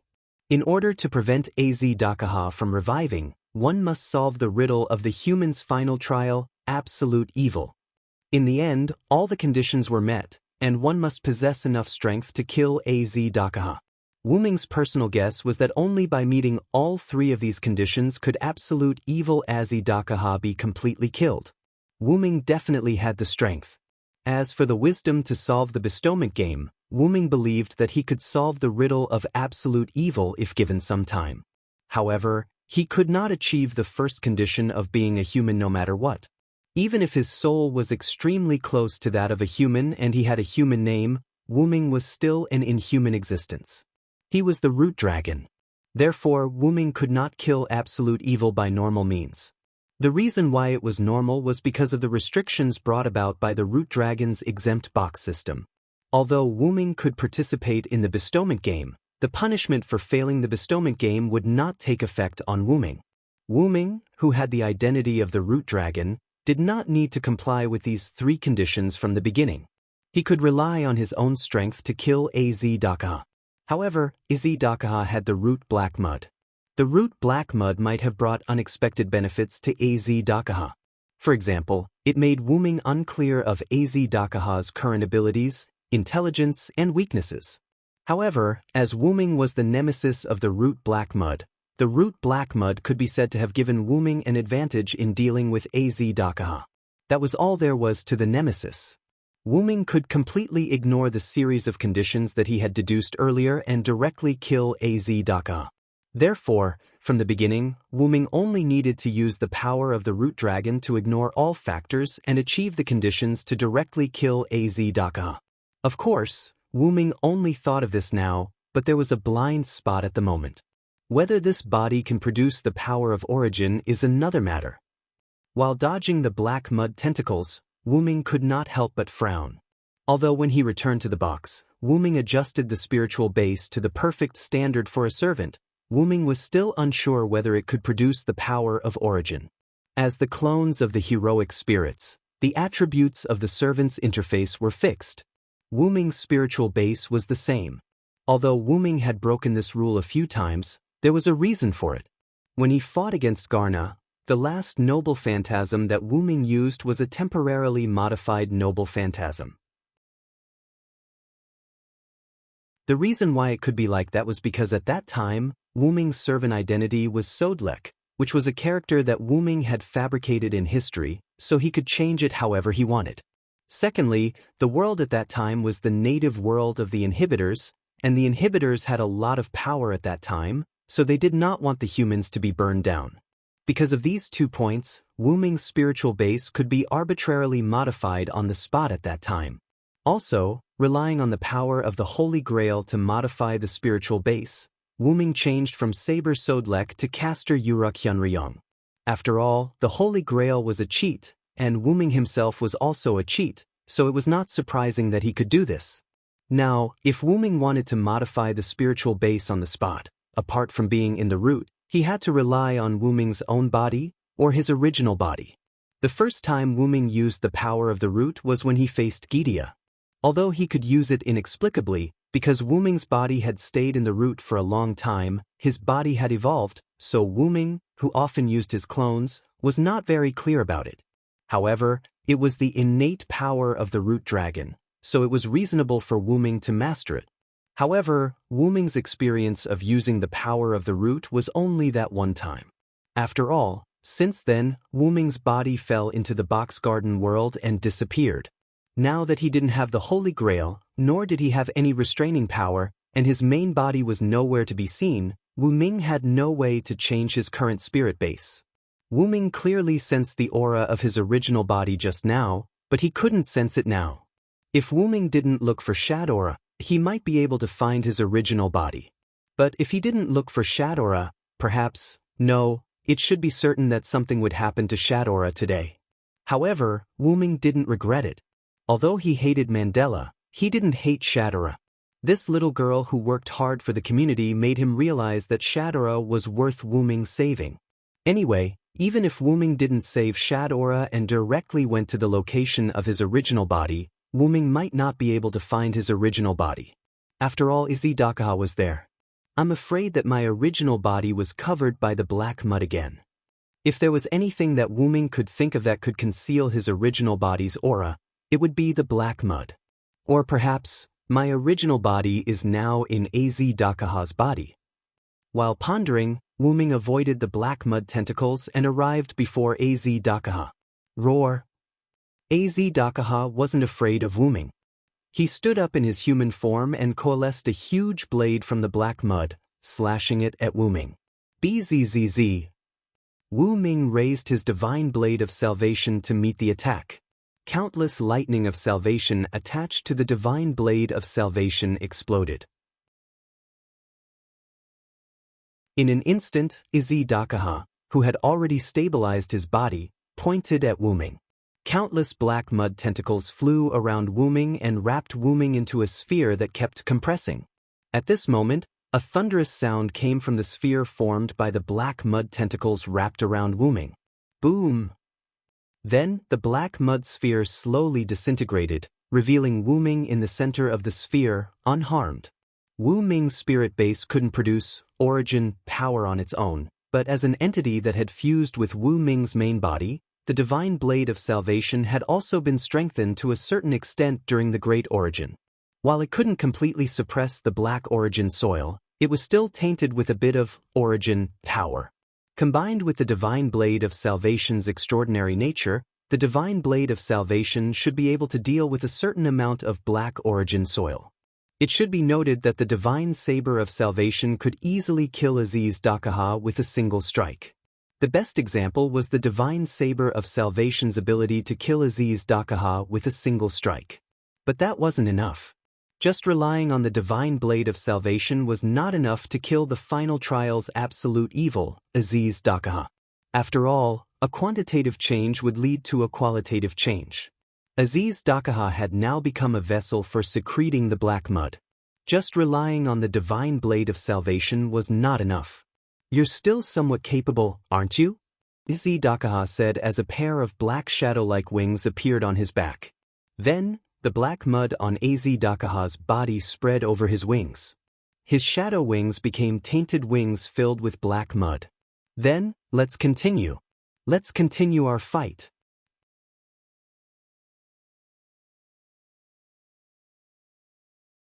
Chapter 860. Shadora flew in the sky above the 54545 outer gate and looked at the 54545 outer gate with a worried expression. She couldn't sense what was going on inside the gate. A day had passed. At this moment, the entire 54545 outer gate was completely covered by the black mud. However, the people of the 54545 outer gate and their communities had all evacuated from the 54545 outer gate because of Wu Ming's cover. After all, there was no effective way to stop the black mud from spreading. Everyone in the 54545 outer gate could only retreat. In the end, they relied on the boundary wall of the outer gate to stop the black mud from spreading. However, the boundary wall couldn't be used anymore. Not only that, but many places, or rather, the buildings of the entire 54545 outer gate had changed. The black mud seemed to have made a lot of irregular changes in the shape of the original buildings. Not only did it make the 54545 outer gate unrecognizable, but it also blocked the sky of the entire 54545 outer gate like a lush black forest. Moreover, the second change of the black mud also connected, making the 54545 outer gate look like a huge mountain with a lot of holes. One thing was certain. The entire 54545 outer gate had completely turned into Aziz Dakaha's black mud territory. Moreover, it seemed that the black mud had the ability to block detection.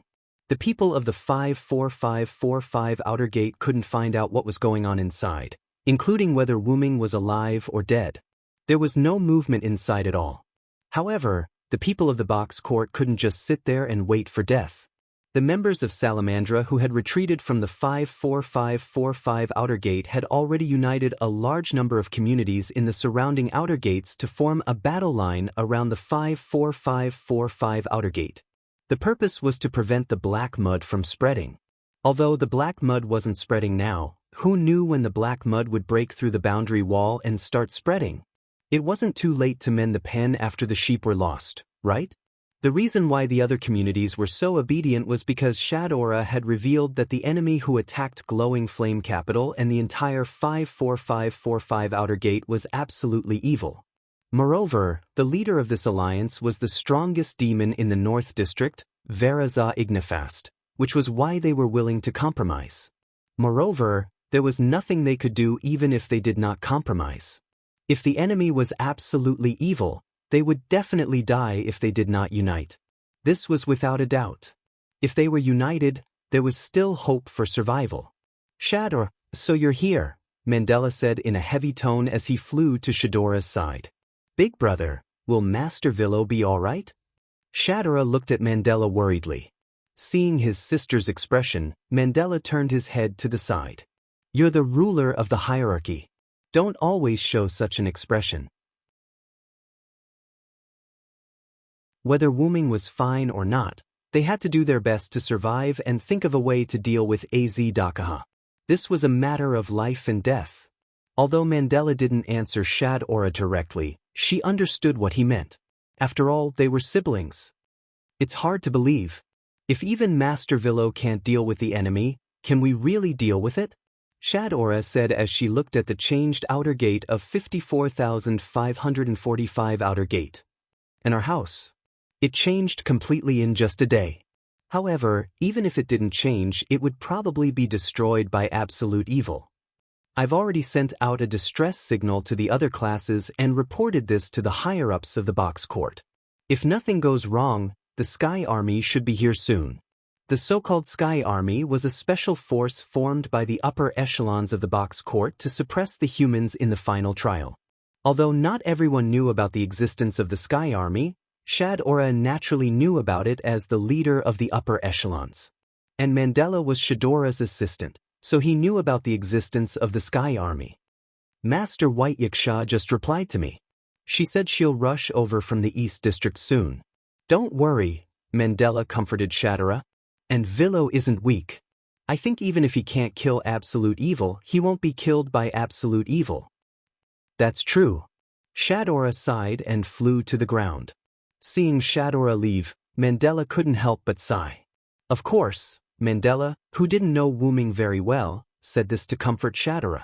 As one of the oldest godslayers, absolute evil wasn't even afraid of a 2-digit number. Even if Wu Ming was stronger than a 3-digit number, in Mandela's opinion, it was unlikely that he would survive after fighting absolute evil alone for a day. Absolute evil didn't move at the moment. Perhaps it was resting and recovering from the injuries caused by the battle with Wu Ming, or perhaps it wasn't injured at all and just didn't want to come out for the time being. Either way, they had to be prepared. However, Mandela could only comfort Shadora like this. Shadora had probably already seen through Mandela's intentions, but she could only think so. This was because only by making everyone think that Wu Ming was still inside, delaying AZ Dakaha, could they create a winnable atmosphere.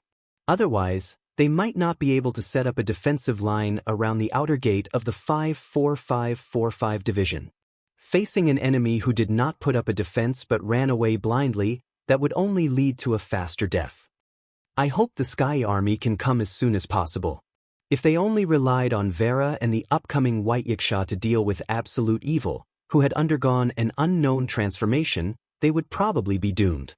They could only rely on the Sky Army in the upper echelons of the temple. Then, Mandela rode the fire dragon and flew down. At this moment, the intense battle was still ongoing in Azidakaha's Black Mud territory.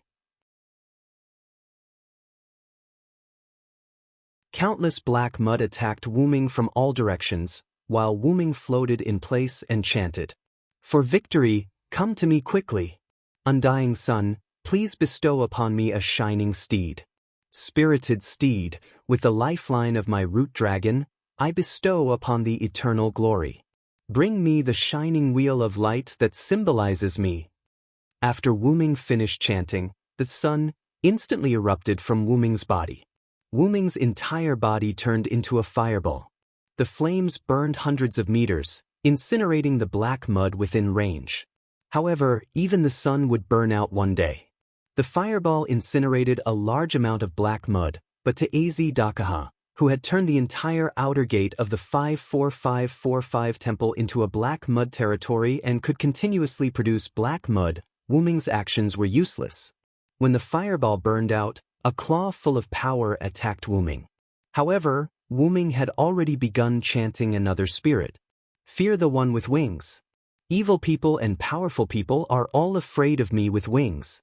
My wings will bring you a curse. Evil people will not be able to hit me." Swoosh, as if he had accelerated in an instant, Wuming instantly left his original spot, and the owner of the claw missed. Upon closer inspection, it was the pitch-black Azidakaha. Wuming, who had flown to the other side of Azidakaha's team, steadied himself and sneered. "Don't always rush over after fainting. This trick has never worked on me from the beginning." However, Azidakaha also retorted with sarcastic words. "So what? You can't take advantage of me either." Then, Azidakaha smiled smugly. "Don't forget, you are now trapped here by me."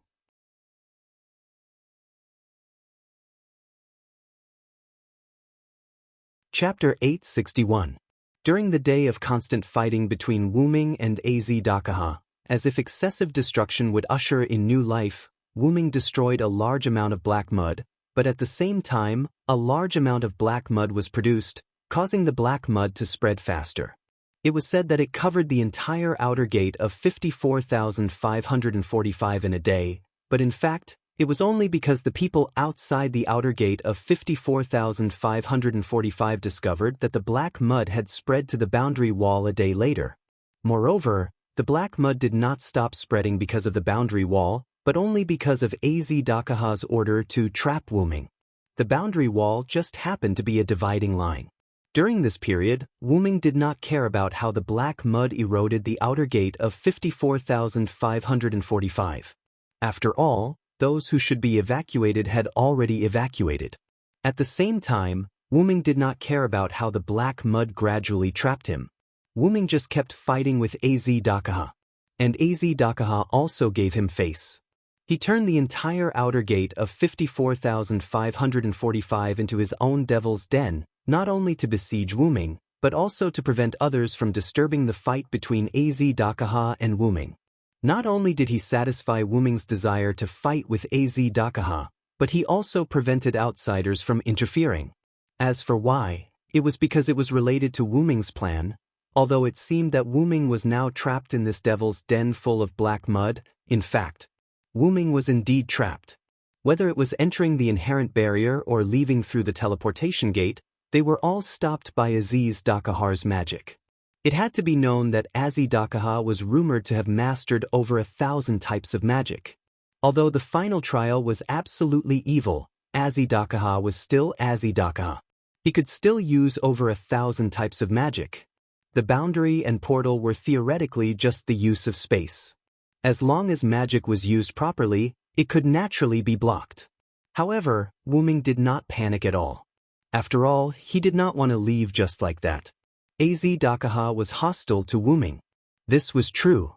In the continuous confrontation with Azidakaha, Wuming became more and more certain of this. Usually, people who had the black mud would become Wuming's enemy or treat Wuming as an enemy. However, Izzy-Dakaha was really serious this time. It was not an exaggeration to say that it was an obsession. As the final trial of humans, Izzy-Dakaha was obsessed with eliminating Wuming first instead of fulfilling his duties as the final trial of humans. This in itself was very abnormal. The rules of the box could not be violated by anyone other than Wuming.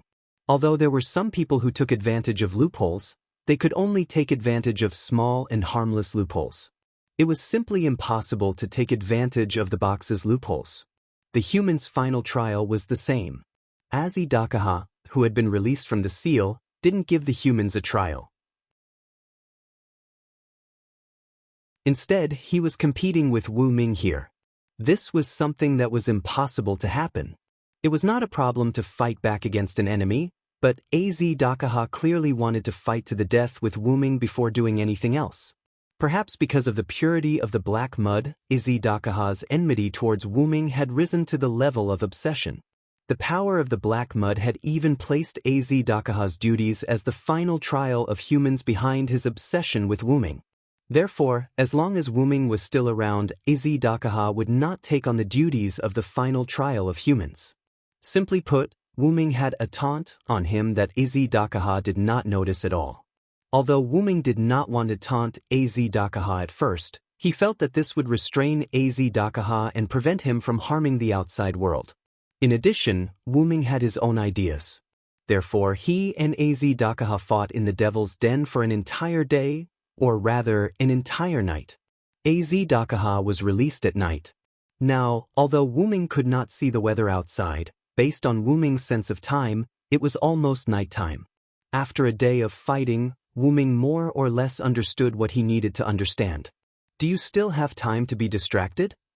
The 3-meter-tall Izzy-Dakaha took advantage of Wuming's momentary distraction to rush in front of Wuming. A huge dragon claw covered in black mud viciously pressed down on Wuming's face. Isn't that a given? After all, even if I'm distracted, you can't do anything to me. Ever since he started fighting with Izzy-Dakaha, Wuming's psychic energy had been released from his body. As long as anything came within 100 meters of him, Wuming could instantly sense it and react. Relying on the power of the Sun and Phoenix of the 12 avatars, this was why Wuming could deal with Izzy-Dakaha for a day.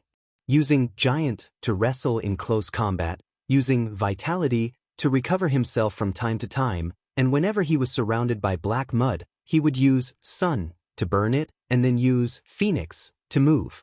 Simply put, it felt like Wuming was playing with Izzy-Dakaha all this time.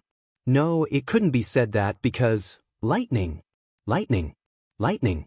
I am the conqueror who can defeat 1,000 with white, 10,000 with 1,000, and 10,000 with 10,000.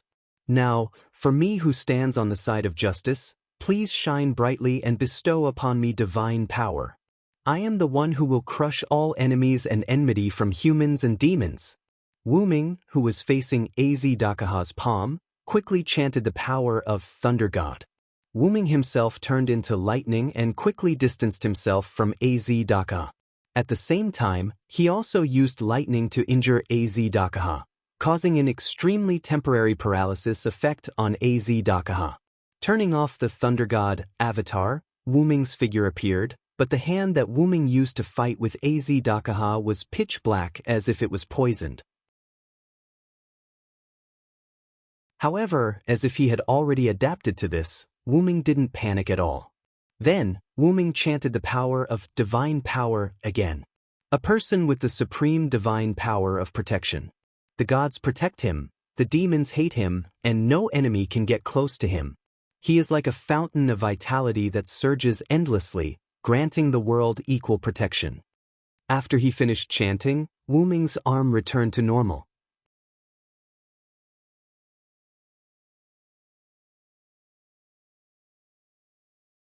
Chapter 862. Sure enough, it's not only the blade of salvation that has the aura of origin, but so does my authority. In fact, Wuming had long discovered that his authority had a weak restraining effect on Izzy-Dakaha, or rather, the black mud on Izzy-Dakaha's body. After all, the 12 avatars were the same as the blade of salvation. They were existences that had been baptized together with Wuming in the origin. so they naturally carried the aura of origin.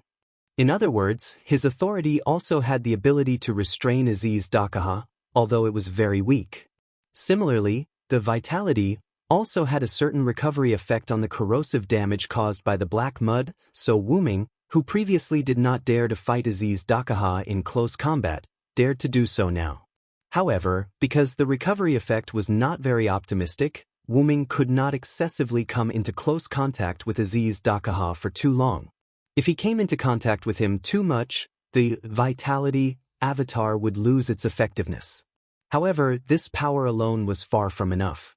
Whether it was the Blade of Salvation or the 12 avatars, they contained too little power of origin.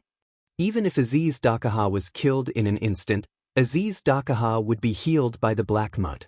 In addition, this place had now become Aziz Dakaha's black mud cave. If he did not clean up all the black mud, Aziz Dakaha's injuries caused by origin would completely disappear as soon as he came into contact with the black mud. No, perhaps even injuries not caused by origin would be healed by Aziz Dakaha. For example, right now. Although Aziz Dakaha had injured Wu Ming in the previous exchange of blows, he had also been injured by a trace of origin power in Wu Ming's Thunder God avatar. However, a black mud tentacle approached Aziz Dakaha and gently touched him. Aziz Dakaha's injuries were immediately healed, and it was impossible to tell that he was injured at all. From this, it could be seen that Wu Ming was still unable to completely destroy Aziz Dakaha. Without power, you can't do anything to me. You can only be a lowly mouse in my cage being toyed with by me. Haha. It was as if he was quite satisfied with Wu Ming's helpless look, but his laughter only added to the despair. Wu Ming wasn't a human. Wu Ming wasn't human. After adjusting his breathing, Wu Ming began to ponder. According to Az Dakaha, it seemed like he had never used his full strength and was only playing with Wu Ming. Wu Ming did not think that Aziz Dakaha was bluffing. Aziz Dakaha had once fought against millions of gods and was not at a disadvantage. Although there were only 3 digits of him, he was no weaker than the 2 digits of humans in the final trial. Just the god's spirit-level body created from his blood alone was enough to make him suffer. By the way, this information was obtained from Galji by Wu Ming's clone. This information was mixed in with the Lune runes from before. Perhaps it was because Aziz Dakaha was covered in black mud, but Wu Ming had never seen Aziz Dakaha use the blood clone technique. However, this technique should be considered passive and could not be used actively. Moreover, Aziz Dakaha's blood had probably been assimilated into the black mud. Did that mean this technique could not be used? Wu Ming was overthinking things. Since the blood had been assimilated by the black mud, didn't that mean the black mud was Aziz Dakaha's blood? Roar! Suddenly, Aziz Dakaha roared. Under Wu Ming's solemn expression, blurry things appeared from the black mud. There was no doubt that these were Aziz Dakaha's clones. Roar, roar, roar. These indistinguishable black clones roared in unison, and then rushed in Wu Ming's direction, or it could be said that they were carried by the black mud and flew over. It seemed that Aziz Dakaha was not prepared to continue playing with Wu Ming. Coincidentally, Wu Ming had the same thought. God says humans are sinful. God says humans need to be purified. Thus, I bestow the flood upon my body. In the name of the Supreme King, I will grant the people of the world equal relief. Wu Ming slowly chanted the spirit of words until the Az Dakaha clone at the front was extremely close to Wu Ming. The spirit of words had just finished chanting. In an instant, an ocean-like wave surged out of nowhere from Wu Ming's back, washing away all of Aziz Dakaha's doppelgangers and a large amount of black mud. In an instant, the flood erupted. The flood that submerged the entire outer gate of 54,545 caused Aziz Dakaha to raise his height. He was clearly surprised by Wu Ming's move. Without stopping, Wu Ming extended his left hand and continued to chant other spirit of words. Thou hast violated the contract and brought sin to the world. Lord's day, sinners shall be punished. Crush their backs, dig out their bones, hair, and brains, and trample on their blood and mud. If I am the one who cannot approach the darkness, I will follow the words of the Lord and destroy thee. The flood changed color and turned black. At the same time, the flood also changed in nature. The black mud was being eroded by the flood that was mixed with twice the original power. It was quite shocking. But just the combination of the flood and annihilation avatars was not enough to have a serious effect on the black mud. And because of the mutual restraint, the black mud was also slowly devouring the black flood that submerged the outer gate of 54,545. I didn't expect you to have such a trump card. Aziz Dakaha praised Wuming. Whether it was the flood or annihilation avatars, Aziz Dakaha didn't know about them. Or rather, Wuming deliberately didn't use them in order to catch him off guard. But this alone isn't enough. Aziz Dakaha seemed to be mocking Wuming. The shadow wings on his back suddenly spread out, and a large amount of black mud seemed to be recreated. It swarmed out from Aziz Dakaha's back and increased the amount of black mud. It also accelerated the rate at which the black mud was eroding the Black Sea. But what surprised Aziz Dakaha even more was what came next. Lightning!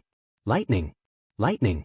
I am the conqueror who can defeat 1,000 with white, 10,000 with 1,000, and 10,000 with 10,000.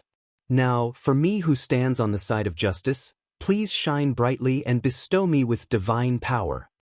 Reaching out his right hand, Wuming chanted a new incantation. Countless thunderbolts mixed into the black flood. The black flood with thunderbolts was temporarily on par with the replenished black mud. At this moment, Wuming's two outstretched hands suddenly clasped together. I am the one who will crush all enemies and enmity between humans and demons. Suddenly, Wuming adjusted the Thunder God avatar to the maximum output. Suddenly, the area contained by the Black Sea, or rather, the entire outer door of the 54545 division, was filled with thunderbolts. The Black Sea instantly became a sea of thunderbolts. However, the large amount of thunderbolts didn't spread to the surroundings. Instead, they evaporated the entire Black Sea. The entire Black Sea was disappearing at a speed visible to the naked eye. Is his brain damaged? Or is it that he didn't control his moves well? Aziz Dakaha mocked Wuming's play of his own attack canceling out his own attack. But then, Aziz Dakaha realized that something was wrong. Because his entire black mud den was covered in fog.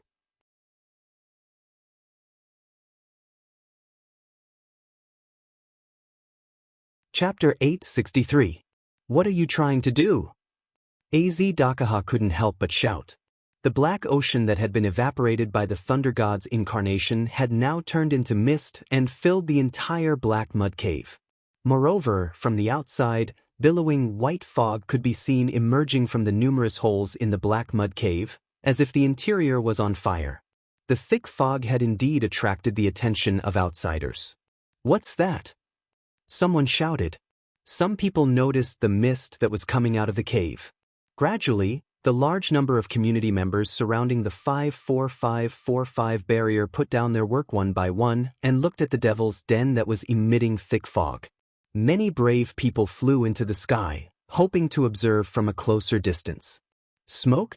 No, it's mist. Mandela rode a flying dragon into the sky. It would be easier to investigate the mist. After checking the defensive grace that he had prepared, Mandela piloted the wyvern in the direction of the fog to begin his investigation. In the sky not far away, White Yaksha was flying toward them.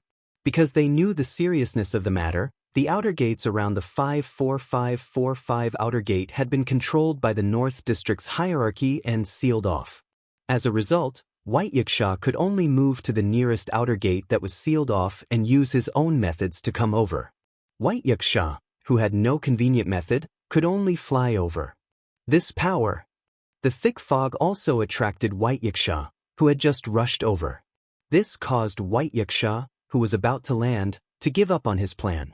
Instead, he headed straight for the devil's den. Wuming had used flood in front of White Yaksha. The mist was very similar to Wuming's flood. Or rather, it had the exact same aura. How could it not attract White Yaksha's attention? In the temporary meeting room of the 54545 Outer Gate Alliance, Shadora, who was alone with Vera to discuss the situation, also ran out because of the mist. Vera was the same. Villo, Vera muttered softly. She jumped and flew up as well. Wait a minute, Master Vera? Shadora immediately followed after seeing this. Just as Shadora and Vera flew into the sky, the white yaksha, who happened to encounter them, issued a warning. Don't get too close. I'm afraid the mist is corrosive. White yaksha had witnessed the might of the outer sex sea of annihilation. Absolute Evil's clone had died without a trace. This fog probably had a similar ability. Lord White Yaksha, have you arrived? Shadora was rather surprised to see White Yaksha here. I just arrived not long ago. When I saw the changes here, I immediately rushed over. White Yaksha nodded at Shadora and Vera. We rushed over because we saw the changes here, Shadora replied. Then, Shadora looked at the temporary base of the community. Taking a closer look, these communities seem to be very close to the boundary wall. If the corrosive mist were to spread, it would be terrible. Shadora asked, Lord White Yaksha, do we need to inform the surrounding communities to retreat? Although she was in the same class as White Yaksha, compared to White Yaksha, there was nothing wrong with Shadora asking White Yaksha whether it was strength or experience. However, Vera answered Shadora instead of White Yaksha.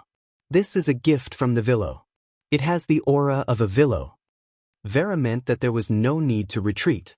Not only that, but Vera also gave White Yaksha the urge to rush in. Don't act rashly, Vera. Seeing that Vera had such an impulse, White Yaksha said to Vera. Then, White Yaksha turned to Shadora. Let's get the others to retreat first. After all, I don't know what's going on inside. Okay, Lord White Yaksha. I'll inform everyone now. But at this moment, a figure fell from the sky. Big Brother Mandela? Shadora was shocked. Why did Mandela fall from the sky all of a sudden? Could it be that he was in danger? Although they didn't know what happened to Mandela, White Yaksha and the others wouldn't watch Mandela fall just like that. Swish. Suddenly, White Yaksha shot out at the speed of a rocket, easily rescuing the fallen Mandela and the wyvern carrying Mandela. Vera and Shadora also flew over one after the other. Big Brother Mandela. Shadora yelled and flew to White Yaksha's side. White Yaksha held the unconscious wyvern in one hand and the unconscious Mandela in the other. His expression was rather solemn. No matter if it was the wyvern or Mandela's body, or rather, their skin was filled with burn marks. They must have been accidentally corroded by the spreading mist during the investigation. But don't worry, it's just a severe burn on the skin, White Yaksha said and handed the wyvern and Mandela to Shadora. Perhaps a severe burn on the skin outside the box was a serious injury, but it was only a minor injury inside the box. Moreover, Mandela was a subspecies of the fire dragon and had a certain resistance to fire damage, so Mandela wasn't seriously injured. Shadora, after bringing Mandela back, immediately informed the surrounding communities to retreat by 10 kilometers and pay attention to any changes here. If there's no other way, retreat further. Yes, Sir White Yaksha. Shadora, who was concerned about her brother, nodded immediately and flew down with Mandela and the wyvern. Then, White Yaksha looked at the mist released by the demon's den and said to Vera. It can even burn a subspecies of the fire dragon, and it looks like the aftermath. This mist isn't simple, White Yaksha said. Although she knew that Wuming was powerful, Wuming always brought her new surprises. The Villo is in danger, Vera said and was about to barge in again. Is this really okay? Perhaps because there were no outsiders, White Yaksha's rather strange words entered Vera's ears. Although the Villo isn't safe, it isn't dangerous either. I know that guy better than thou. No matter what, White Yaksha had the advantage over Vera in terms of time and understanding. That guy isn't someone who can be defeated easily, even if the opponent is absolute evil. Otherwise, Wuming wouldn't have been able to create such a huge commotion after fighting with Az Dakaha for a day. Although that was the case, it wasn't a reason to stop Vera. Knowing this, White Yaksha immediately flew in front of Vera and spoke again. Who knows, it might be a crucial moment now. If thou barge in, it might ruin the Villo's plan. Ugh. Vera was instantly embarrassed. It had to be said that this was exactly what Vera wanted. Indeed, after all, Wuming and Azdakaha had been fighting inside for a day. What if it was a crucial moment now and Vera suddenly barged in and disrupted it? It's better for us to stay on the periphery and observe the situation. However, at this moment, a heat wave that distorted space shot out from a corner of the demon's den and crashed into the boundary wall, causing a shocking explosion.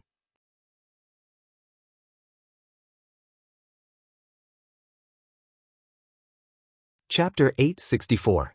The timeline jumped forward a few minutes. The fog created by Wuming's thunder god avatar had yet to spread outside. A large amount of fog was concentrated in the devil's den, which was not very permeable and would not dissipate in a short time. First, the fog corroded the interior of the devil's den, and the interior of the devil's den was completely filled with black mud. Hiss! When the fog came into contact with the black mud, there was the sound of something being corroded.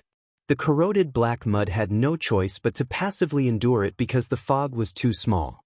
Unless the black mud filled the entire devil's den, it would not be able to do anything. What is this? Azdakaha recognized the nature of the mist. Azdakaha was surprised to see the true nature of the fog. It was a black sea of gas molecules, and these molecules carried the power of flood and annihilation. It was this power that was constantly corroding the black mud. However, as these gas molecules corroded the black mud, the fog molecules themselves were also dying. After all, the black mud also had the ability to corrode. When the gas molecules corroded the black mud, they would also be corroded by the black mud.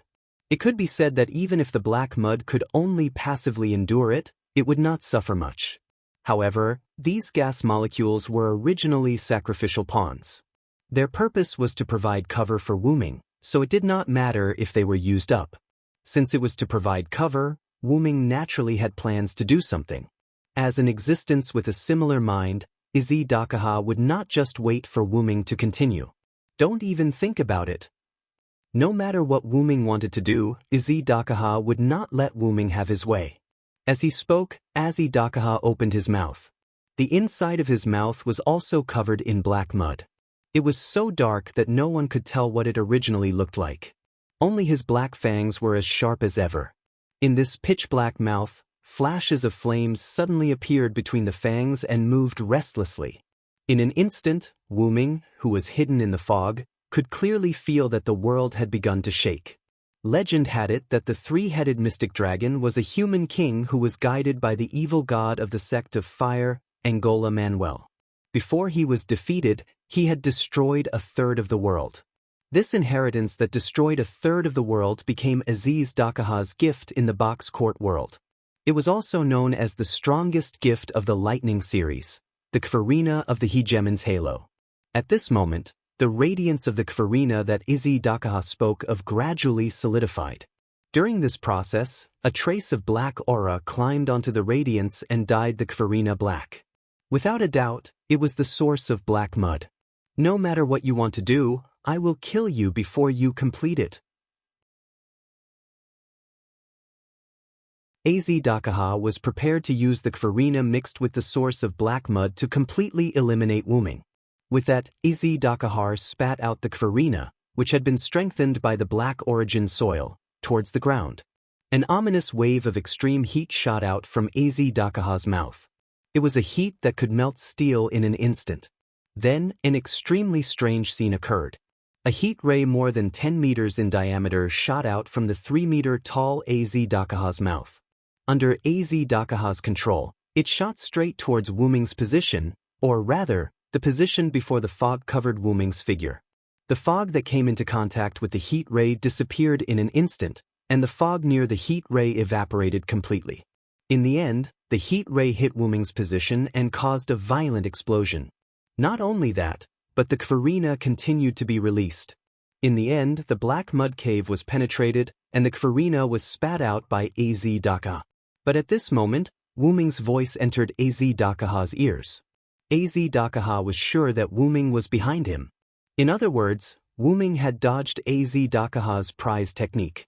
Perhaps it was the interference of the corrosive fog that caused Az Dakaha's perception to drop for a moment, so he didn't notice Wu Ming's movement. As for Wu Ming, he had already started chanting the words of the phoenix incarnation when the fog had covered his body. He arrived behind Az Dakaha. However, before Az Dakaha could get angry, a feeling of surprise rushed to his mind. For victory, quickly come before me. Undying sun, please bestow upon me a shining steed.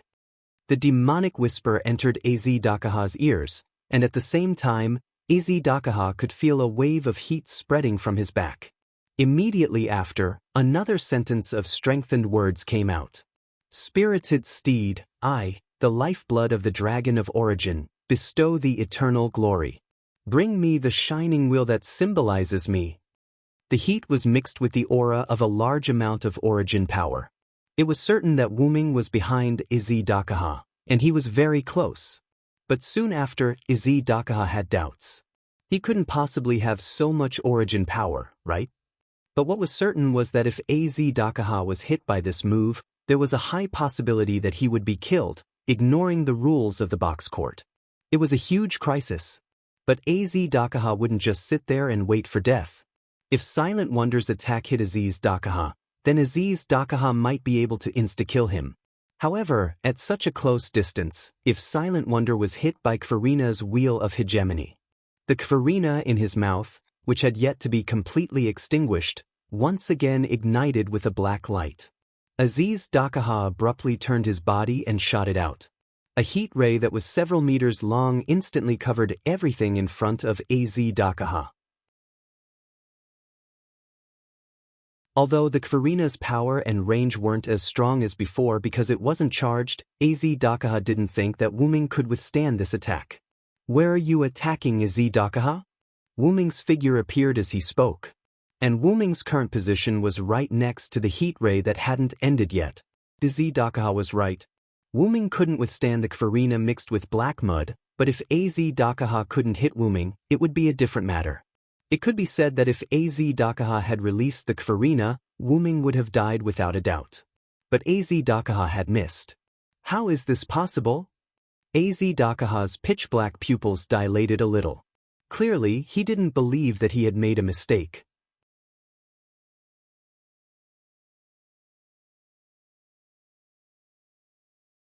Chapter 865. At such a close distance, how could the three-headed demonic dragon, Az Dakaha, who was the ultimate evil god of the sect of fire, make a mistake? In Az Dakaha's perception, Wu Ming was clearly behind him. How could he have shifted his position? How could Az Dakaha's Kvarina just miss Wu Ming by a hair's breadth? Whoosh! A few gusts of wind blew past Az Dakaha's face. The fog that was slowly dissipating due to the heat rays was also accelerated by the gusts of wind, causing it to dissipate even faster. The multiple layers of wind will refract light. The principle of light refraction was simple. It was nothing more than the refraction of light through different media at different speeds. Az Dakaha's guess was right. Wu Ming had used the storm incarnation to control the wind, allowing the multiple layers of wind to refract light. This caused Az Dakaha's Kvarina to shift a little bit. As for how to do it, Wu Ming referred to Altoria's Wind King barrier. As the closest person to Altoria, Wu Ming was very familiar with everything about Altoria, including the Wind King barrier that Merlin had designed for Altoria to hide Excalibur. Altoria's Wind King barrier was not so much a noble artifact as it was a special magic trick. The principle was simple. It simply used the multiple layers of wind attached to the holy sword to change the refractive index of light to achieve the effect of hiding the sword, preventing the opponent from obtaining information about the weapon. However, the Wind King barrier could only achieve the effect of hiding and not refracting. It could not shift Wu Ming's figure, and it was even more difficult to shift Kvarina, which was mixed with black origin soil. However, with other assistance, there would be no problem. The fog that filled the Devil's Den was the product of Wu Ming's thunder incarnation to change the form of flood and annihilation. Naturally, it was also Wu Ming's authority. Thus, it was relatively easy to control. The mist itself was a thin layer of water, but Wu Ming's mist was an even thinner existence. As everyone knew, water could be refracted. Fog's refraction effect was weaker than water's, but it could still do the same. Whether it was the fog that seemed to be blown away when Aziz Dakaha used Kfarina, or the fog that combined with wind to shift Wuming's position, it was all done by Wuming. However, a simple refraction of light could not make Aziz Dakaha fall for Wuming's trick. Putting aside Aziz Dakaha's 3-digit strength, Aziz Dakaha was also considered a wise man. He was not stupid to that extent. Therefore, relying only on storm, flood, and annihilation was still insufficient. In the end, Wuming activated the rarely used magician incarnation. When the magician incarnation that could perform the miracles of the gods, the storm incarnation that brought with it multiple layers of wind, and the flood incarnation and the annihilation incarnation that were affected by the thunder god incarnation, the combination of these three brought about a trick that fooled Aziz Dakaha. The wind covered Wuming's figure, and the fog refracted Wuming's figure. The god's miracle transformed the two into something that could even deceive the evil god. The ultimate illusion. As Wuming spoke, he raised his head and looked at Aziz Dakaha with a pair of golden eyes. Wuming was not good at illusions, but that did not mean he did not know how to use them. Back in Britain, Wuming was influenced by Merlin's powerful illusions. He had a lot of experience in illusions, and today, it came in handy. Although Wuming did not put much effort into illusions, but with the combination of multiple powers, he finally achieved an ultimate illusion that could even deceive the gods. Aziz Dakaha's mistake was the best proof of Wuming's illusion. Just a trick to fool people? How dare you keep me in the dark? Aziz Dakaha was enraged. If Wuming could defeat him in a head-on battle, he would be convinced and would not be angry. After all, Wuming was the root dragon. Even if he was defeated by Wuming, there was nothing to be ashamed of. But Wuming had used a trick like illusions to get behind him. Putting aside the issue of identity, Aziz Dakaha was a three-headed demonic dragon who had mastered thousands of magic spells. It was a great humiliation that he was blinded by illusions. However, Aziz Dakaha did not need to worry about anger. He had no time to dodge. What he needed to think about now was how to deal with Wuming's sun that had been compressed to the size of a palm and was about to explode. The heat that he had sensed at the beginning was coming from this sun. Checkmate, Aziz Dakaha. With Wuming's smile, Aziz Dakaha was covered in the light of the sun. Outside the Devil's Den, the members of the community who had formed an alliance around the realm wall were terrified. After Shad-Ora conveyed White Yaksha's instructions, they began to retreat. The huge heat ray that had pierced through the Devil's Den had destroyed a large piece of the realm wall. The aftermath of the explosion had affected many people. Although no one was killed, many were injured. Although the realm wall was not so strong that nothing could destroy it, it was not so easily destroyed. As a huge barrier that divided the community, the quality of the realm wall was naturally guaranteed. Not to mention, there was the existence of the realm gate on the realm wall, which increased the quality of the realm wall to another level. However, it was the strange heat ray that had shot out from the Devil's Den that had easily destroyed the realm wall. However, they could not be sure who had launched the attack just now. Was it absolute evil? Or was it a hero who was fighting absolute evil? However, they could be sure that it was absolute evil or the hero who was fighting absolute evil. No matter who had launched the terrifying attack just now, the other person who could fight with the opponent for a day could be said to be a formidable expert. If these people had only taken the incident of the 54545 outer gate being submerged in black mud seriously before, they were now terrified. This was also why they had started to retreat without hesitation when they learned that White Yaksha had signaled for everyone to retreat. After all, this was something that could not be helped. A member of the community in the retreating team would occasionally look at the pitch-black Devil's Den behind them. If there was another heat ray like the one just now and it hit them, the consequences would be unimaginable. It was better to retreat for a while first. Then, he looked at White Yaksha and Vera who were floating in the sky and sighed in relief.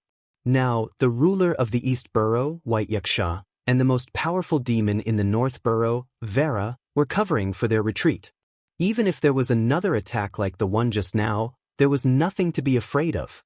Reality proved that this person was overthinking. White Yaksha and Vera were indeed covering for their retreat, but the two of them still had lingering fears from the attack just now. That was absolute evil's move.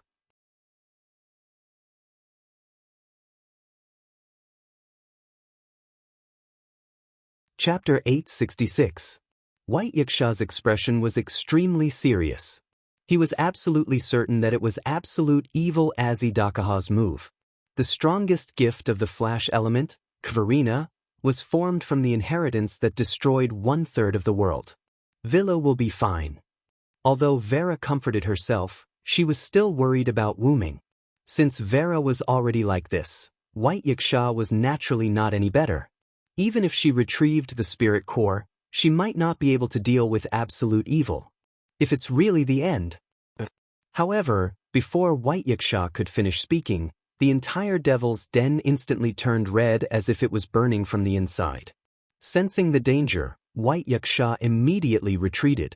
Then, a blazing pillar of fire shot up into the sky. The entire sky was dyed red, and space began to distort from the heat of the pillar of fire. This is the flames of the sun. White Yaksha raised a hand and covered half of his face. The eruption of the pillar of fire caused a violent gale. The gale seemed to be blowing away the air, sweeping away some of the surrounding teams that had yet to completely retreat. Everyone felt suffocated for more than 10 seconds. After withstanding the strong wind with great difficulty, what came next was the extreme heat. The realm wall began to slowly melt, and part of the land outside the realm wall directly turned into magma. Among the alliance members who had yet to completely retreat, many things, such as tents, paper, and human hair, were directly ignited by the heat of the pillar of fire. Even many people's clothes were burning. Even Shadora and the others with the fire dragon bloodline could not withstand the heat. The sweat that they had just excreted immediately evaporated, and their bodies also felt a severe lack of water. Some ordinary people did not even sweat and directly fainted. Some special races were also affected. For example, the body of Aisha Ignafartes, who came to volunteer as support, even fluctuated as if she was about to die. Jack was so scared that he immediately used his body to protect Aisha. It could be said that if White Yaksha had not asked the alliance members to start retreating, many people would have directly evaporated because of the pillar of fire that pierced through the entire Black Mud Denver. After all, the Black Mud Cave covered the entire outer sect of the 54545. Although it was inconceivable, the fire pillars also covered the entire outer sect of the 54545. At such a close distance, White Yaksha could completely determine that the fire pillar in front of him had such an ability. Immediately following that, White Yaksha's expression changed because she realized that the pillar of fire had no intention of stopping. It was even accelerating the pillar of fire towards the sky. Not good. Seeing this scene, White Yaksha turned pale with fright. If a pillar of fire with such a range and power rushed into the sky, it would definitely smash a huge hole in the sky surrounding the box court. It might even affect a very large area of the box court curtain. This would definitely have a very serious impact on the box court. At that time, something would definitely happen to some of the races protected by the box curtain. For example, the vampires, who couldn't face the sun directly, would suddenly burn to death under the dangerous sunlight. However, someone was a step faster than White Yaksha. Swish, Vera rushed into the sky at an extremely fast speed like a hot knife through butter. It looked like Vera was prepared to block the powerful pillar of fire that rose from the ground by herself. Vera! White Yaksha cursed inwardly and immediately flew up. This pillar of fire was no trivial matter. Ignoring the range of effects, its power wasn't something that could be casually blocked. But so what? Didn't she need to block it if she couldn't block it? The answer was naturally no. White Yaksha was only complaining that Vera was prepared to take the risk alone. There was no other meaning. Therefore, White Yaksha immediately caught up to Vera. Vera, look at how quiet you are. Why are you always so impulsive? White Yaksha said to Vera as he flew at top speed. Because they will be in danger, Vera simply replied. Was it because she was a child of the community? White Yaksha glanced at the tiny people on the ground. Although direct sunlight was harmful to ghosts, it wasn't fatal. Vera didn't have to be so anxious, right? If Vera was really so responsible, the position of the North District's ruler would have been hers long ago. There must be other reasons. There's a Villo's aura in the Pillar of Fire. I have to help him resolve it before he makes a mistake. Vera meant that the Villo was the one who set the fire. As expected, it was for Wuming. White Yaksha immediately made a helpless expression. No matter what, this Pillar of Fire can't shatter the curtains of the box court. Otherwise, it will be troublesome. White Yaksha corrected his expression. I don't have any defense-type gifts. It's too late to summon astral beasts. Vera, do you have any good ideas? To be honest, if you asked White Yaksha to destroy a city and commit murder and arson, she wouldn't have any problems. However, when it came to protection and defense, she really had shortcomings. Furthermore, she had yet to retrieve her spirit core, so she was even more of a dabbler. White Yaksha had also exposed this shortcoming during the Absolute Evil Clone's surprise attack. Of course, this couldn't be blamed on White Yaksha. Everyone had their shortcomings. Furthermore, who asked White Yaksha to encounter such perverted crises time and time again? To deal with the doppelgangers of absolute evil, not to mention White Yaksha herself, even her sworn enemy would have to put in some effort to annihilate all of them. Of course, if White Yaksha could retrieve the spirit core, she could also do it. If it was a normal attack, White Yaksha would naturally be able to defend against it. However, the Pillar of Fire this time was clearly not a normal attack. It looked like a fatal blow that Wuming had delivered to Az Dakaha. Regardless of whether Az Dakaha could block it, she, White Yaksha, had no way of blocking it for a while. Realm Gate. Vera's first thought was to use the Realm Gate to move the Pillar of Fire away. However, there was another Realm Gate on the other side of the Realm Gate that might affect others. If it doesn't work, I can only release an equally powerful attack from the opposite direction to cancel it out. Although this method would cause a vertical explosion in the end, it might. No, looking at the range of the Pillar of Fire, the explosion would definitely affect some of the surrounding outer buildings. However, it was still much better than the curtain of the box being broken. In that case, I'll use the power of death to eliminate it. As a great devil born between life and death, Vera naturally controlled the power of death. Moreover, this would not cause an explosion. Vera's expression froze. She increased her flying speed and rushed directly to the top of the Pillar of Fire. Vera waved her hand. A large amount of Black Death energy filled Vera's surroundings and collided directly with the Pillar of Fire. It had to be said that this was effective. However, the range was too small. This Pillar of Fire affected 54,545 outer buildings. Vera could not completely block it. Leave the rest to me. White Yaksha also increased her speed. She was even faster than Vera just now. After all, White Yaksha was once the White Knight King. Vera had blocked many pillars of fire. She had to block the fish that escaped the net, no matter what. At this moment, the Pillar of Fire suddenly decreased its speed. Furthermore, it was slowly disappearing. This, if one were to ask White Yaksha when she was the most aggrieved, she would definitely answer that there was no time more aggrieved than now.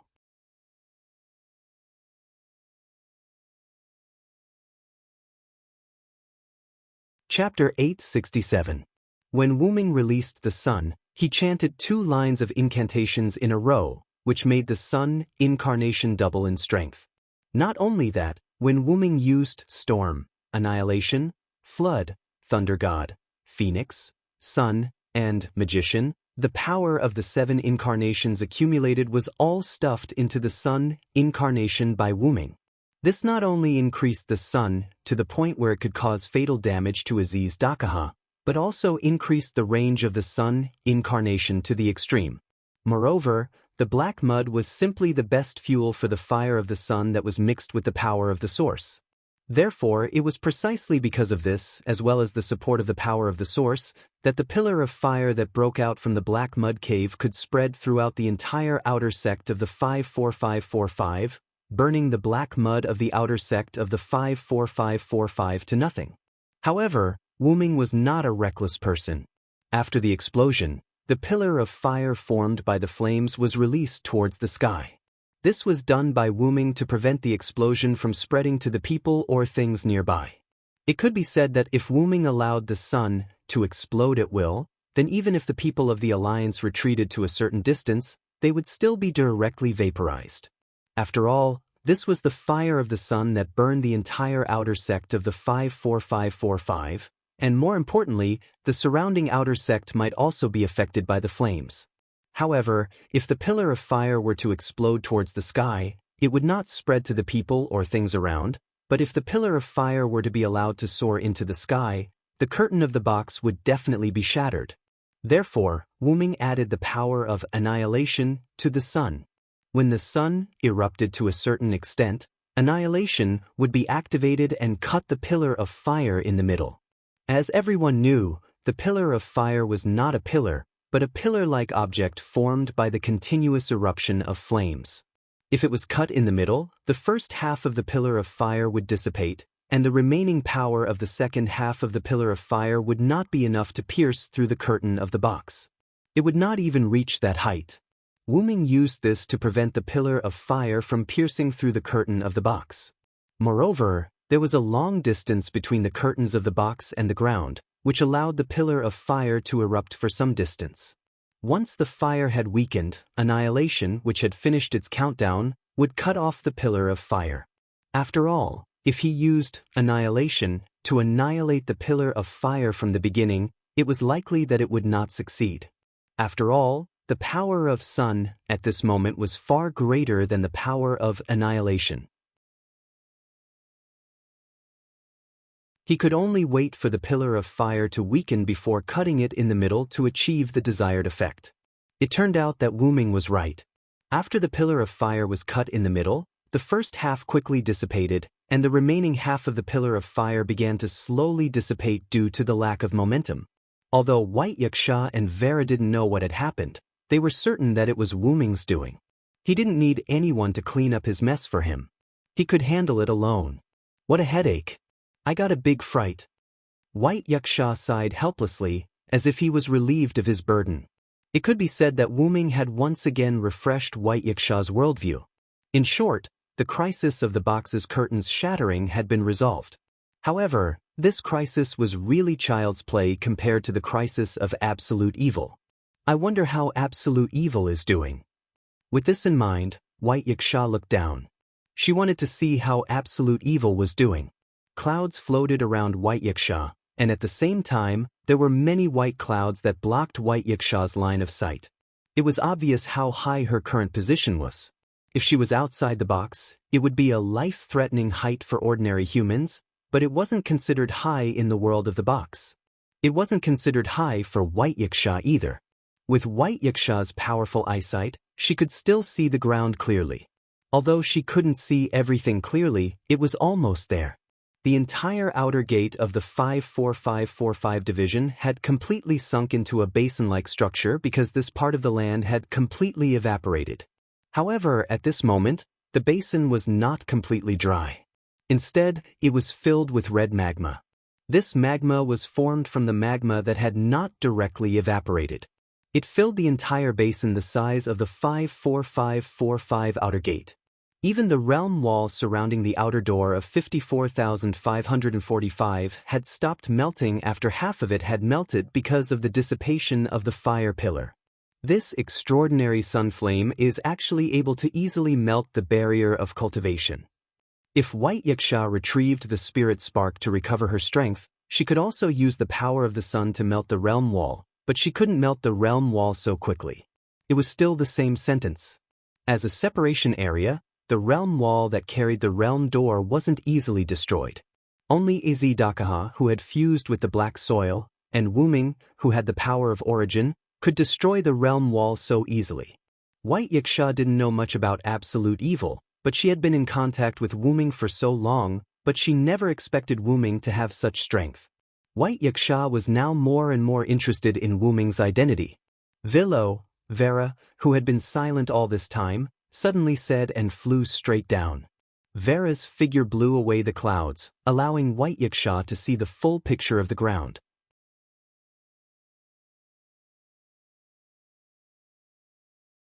White Yaksha focused her eyes. It seemed like there was someone in the magma.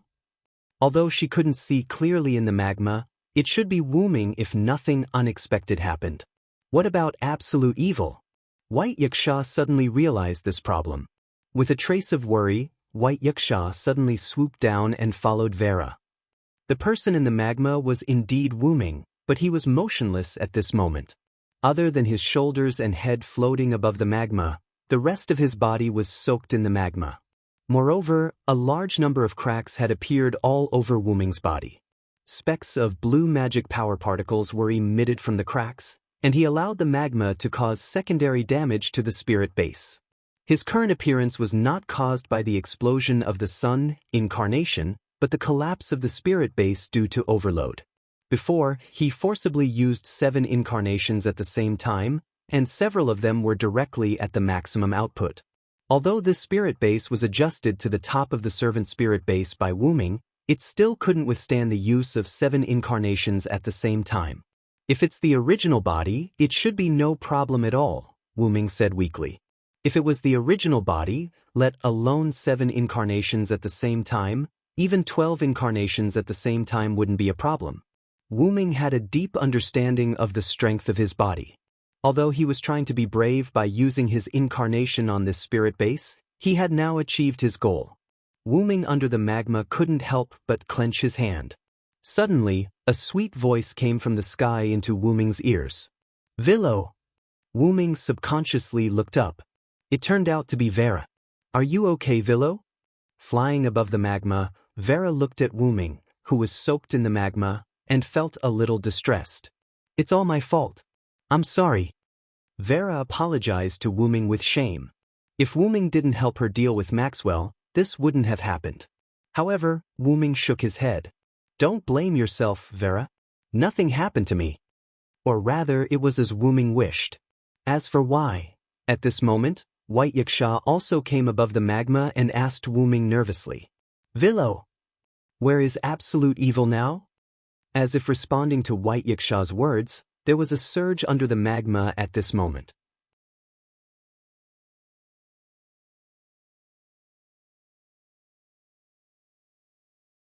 Chapter 868. The reason why White Yaksha asked Wu Ming about Az Dakaha's whereabouts was because he knew that absolute evil could not be killed. Or rather, absolute evil could not be killed by Wu Ming, who was not human. The final trial of humans could only be passed by humans. Even if they really had the strength to crush absolute evil and kill it, absolute evil would revive again. That was the rule of the box court. White Yaksha did not know that Wu Ming could ignore the rules of the box court and kill absolute evil. That was why he was so anxious. After all, if absolute evil was still alive, then it must be like Wu Ming, staying in this magma lake. That was indeed the case. The entire magma lake began to fluctuate bit by bit as if something was about to be released. Slowly, the entire magma lake began to shake violently. So it's still alive. Wu Ming, on the other hand, had an as expected expression. It seemed like he knew that Az Dakaha had not been killed by him. After all, absolute evil can only be passed by humans. As a spirit, you naturally can't kill absolute evil. As White Yaksha spoke, he slowly landed beside Wu Ming and prepared to pull him up and take him away. Because it seemed like absolute evil would not immediately appear from the magma lake, they still had time to retreat. Vera also came to Wu Ming's other side and prepared to cooperate with White Yaksha to rescue Wu Ming from the magma lake. Don't worry about me.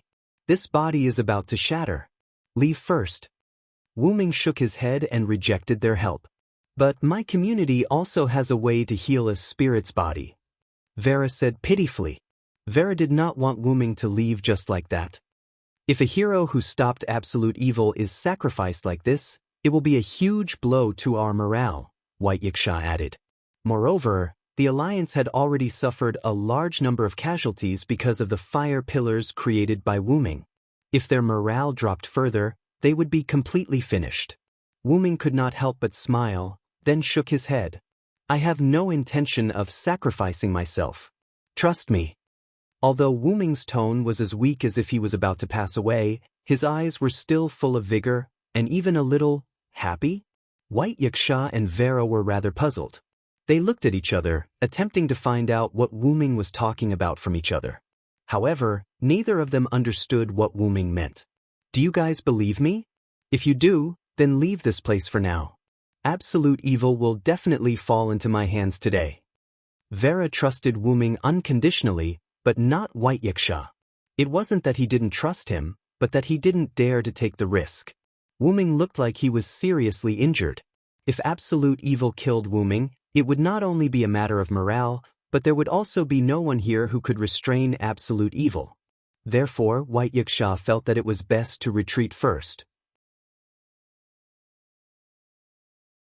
Otherwise, she could return the divine spark, retrieve the spirit core, and recover her former strength. In the worst-case scenario, White Yaksha could still use his final ability, let me retrieve the spirit core, there's no need. Wu Ming instantly interrupted White Yaksha. Didn't I say that as long as I'm here, you just have to stay in the lower level? Although Wu Ming did not know if White Yaksha had any means to deal with Az Dakaha, White Yaksha's expression just now was more like she wanted to perish together with Az Dakaha. After all, White Yaksha was Wu Ming's friend. If it was someone else who wanted to perish together with absolute evil, Wu Ming might hesitate, but if it was a friend he knew who wanted to perish together with the enemy, Wu Ming would definitely be the first to object. Vera floated aside at a loss and did not speak. She just quietly watched the two of them talk. However, because the magma lake was shaking more and more violently, Vera also showed a hint of anxiety. White Yaksha, who also noticed this, was silent for a few seconds before finally sighing helplessly. Are you really okay with this? White Yaksha looked at Wu Ming's eyes very seriously. Wu Ming also responded with seriousness. Trust me. In the end, White Yaksha compromised and retreated with Vera. After White Yaksha and Vera retreated, Wu Ming looked at the magma lake that was becoming more and more agitated. Wu Ming had indeed expected Az Dakaha to still be alive, but it was not because White Yaksha said that the final trial of humans had to be completed by humans. After all, Wu Ming himself was a bug and did not need to care about the rules of the box court. Wu Ming knew that Az Dakaha was still alive mainly because of the information provided by Galji. Galji had said that to kill absolute evil, one had to solve the bestowal contest of the human's final trial. Furthermore, one had to break Aziz Dakaha's shoulders, head, and heart at the same time before killing him. However, because of the black mud at the root, Wu Ming considered these weaknesses useless. Wu Ming's clone had obtained more information about Az Dakaha from Galji in the nasalic space. Wu Ming had also asked Galji about the universe-like power that had instantly killed one of his clones. Wu Ming also told Galji that Galji had killed one of his clones. Galji was not surprised, perhaps because he had more or less guessed it. However, most importantly, Wu Ming already knew what the another cosmology was. According to Galji, Az Dakaha's another cosmology was called Avesta. Of course, the name was not important. What was important was the ability of Avesta to imitate the opposite of Az Dakaha's own cosmology of Zoroastrianism and the cosmology of mankind that had to be crossed over. It could be used by Az Dakaha in a limited manner and could be used to counteract the gift of the enemy. To put it simply, Az Dakaha's another cosmology allowed him to simulate the blessings of the enemy and use the enemy's blessings to offset the enemy's blessings. It could be said that the more enemies Az Dakaha had, the more he could imitate and the stronger he would become.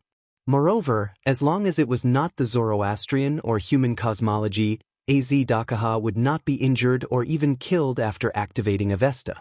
The gods of the Zoroastrian sect could not kill absolute evil, and humans lacked power. Other races such as gods and astrals could not pose a threat to Az Dakaha after activating Avesta.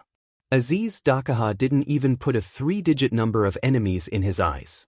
As for two-digit numbers, he could only look at them in his eyes. Therefore, Izidakaha was known as one of the strongest godslayers. Wuming felt that it was not an exaggeration to call him one of the strongest in the box. This was also one of the important reasons why White Yaksha felt that Wuming could not kill absolute evil. You're tuning in to the Passion Pages YouTube channel. We're so grateful for your support, and don't forget to subscribe to join us on this incredible journey through captivating stories. Your generosity through donations truly makes a world of difference, as it's the primary source of revenue that allows me to expand and enhance this channel for you. Thank you from the bottom of my heart for being a part of this adventure.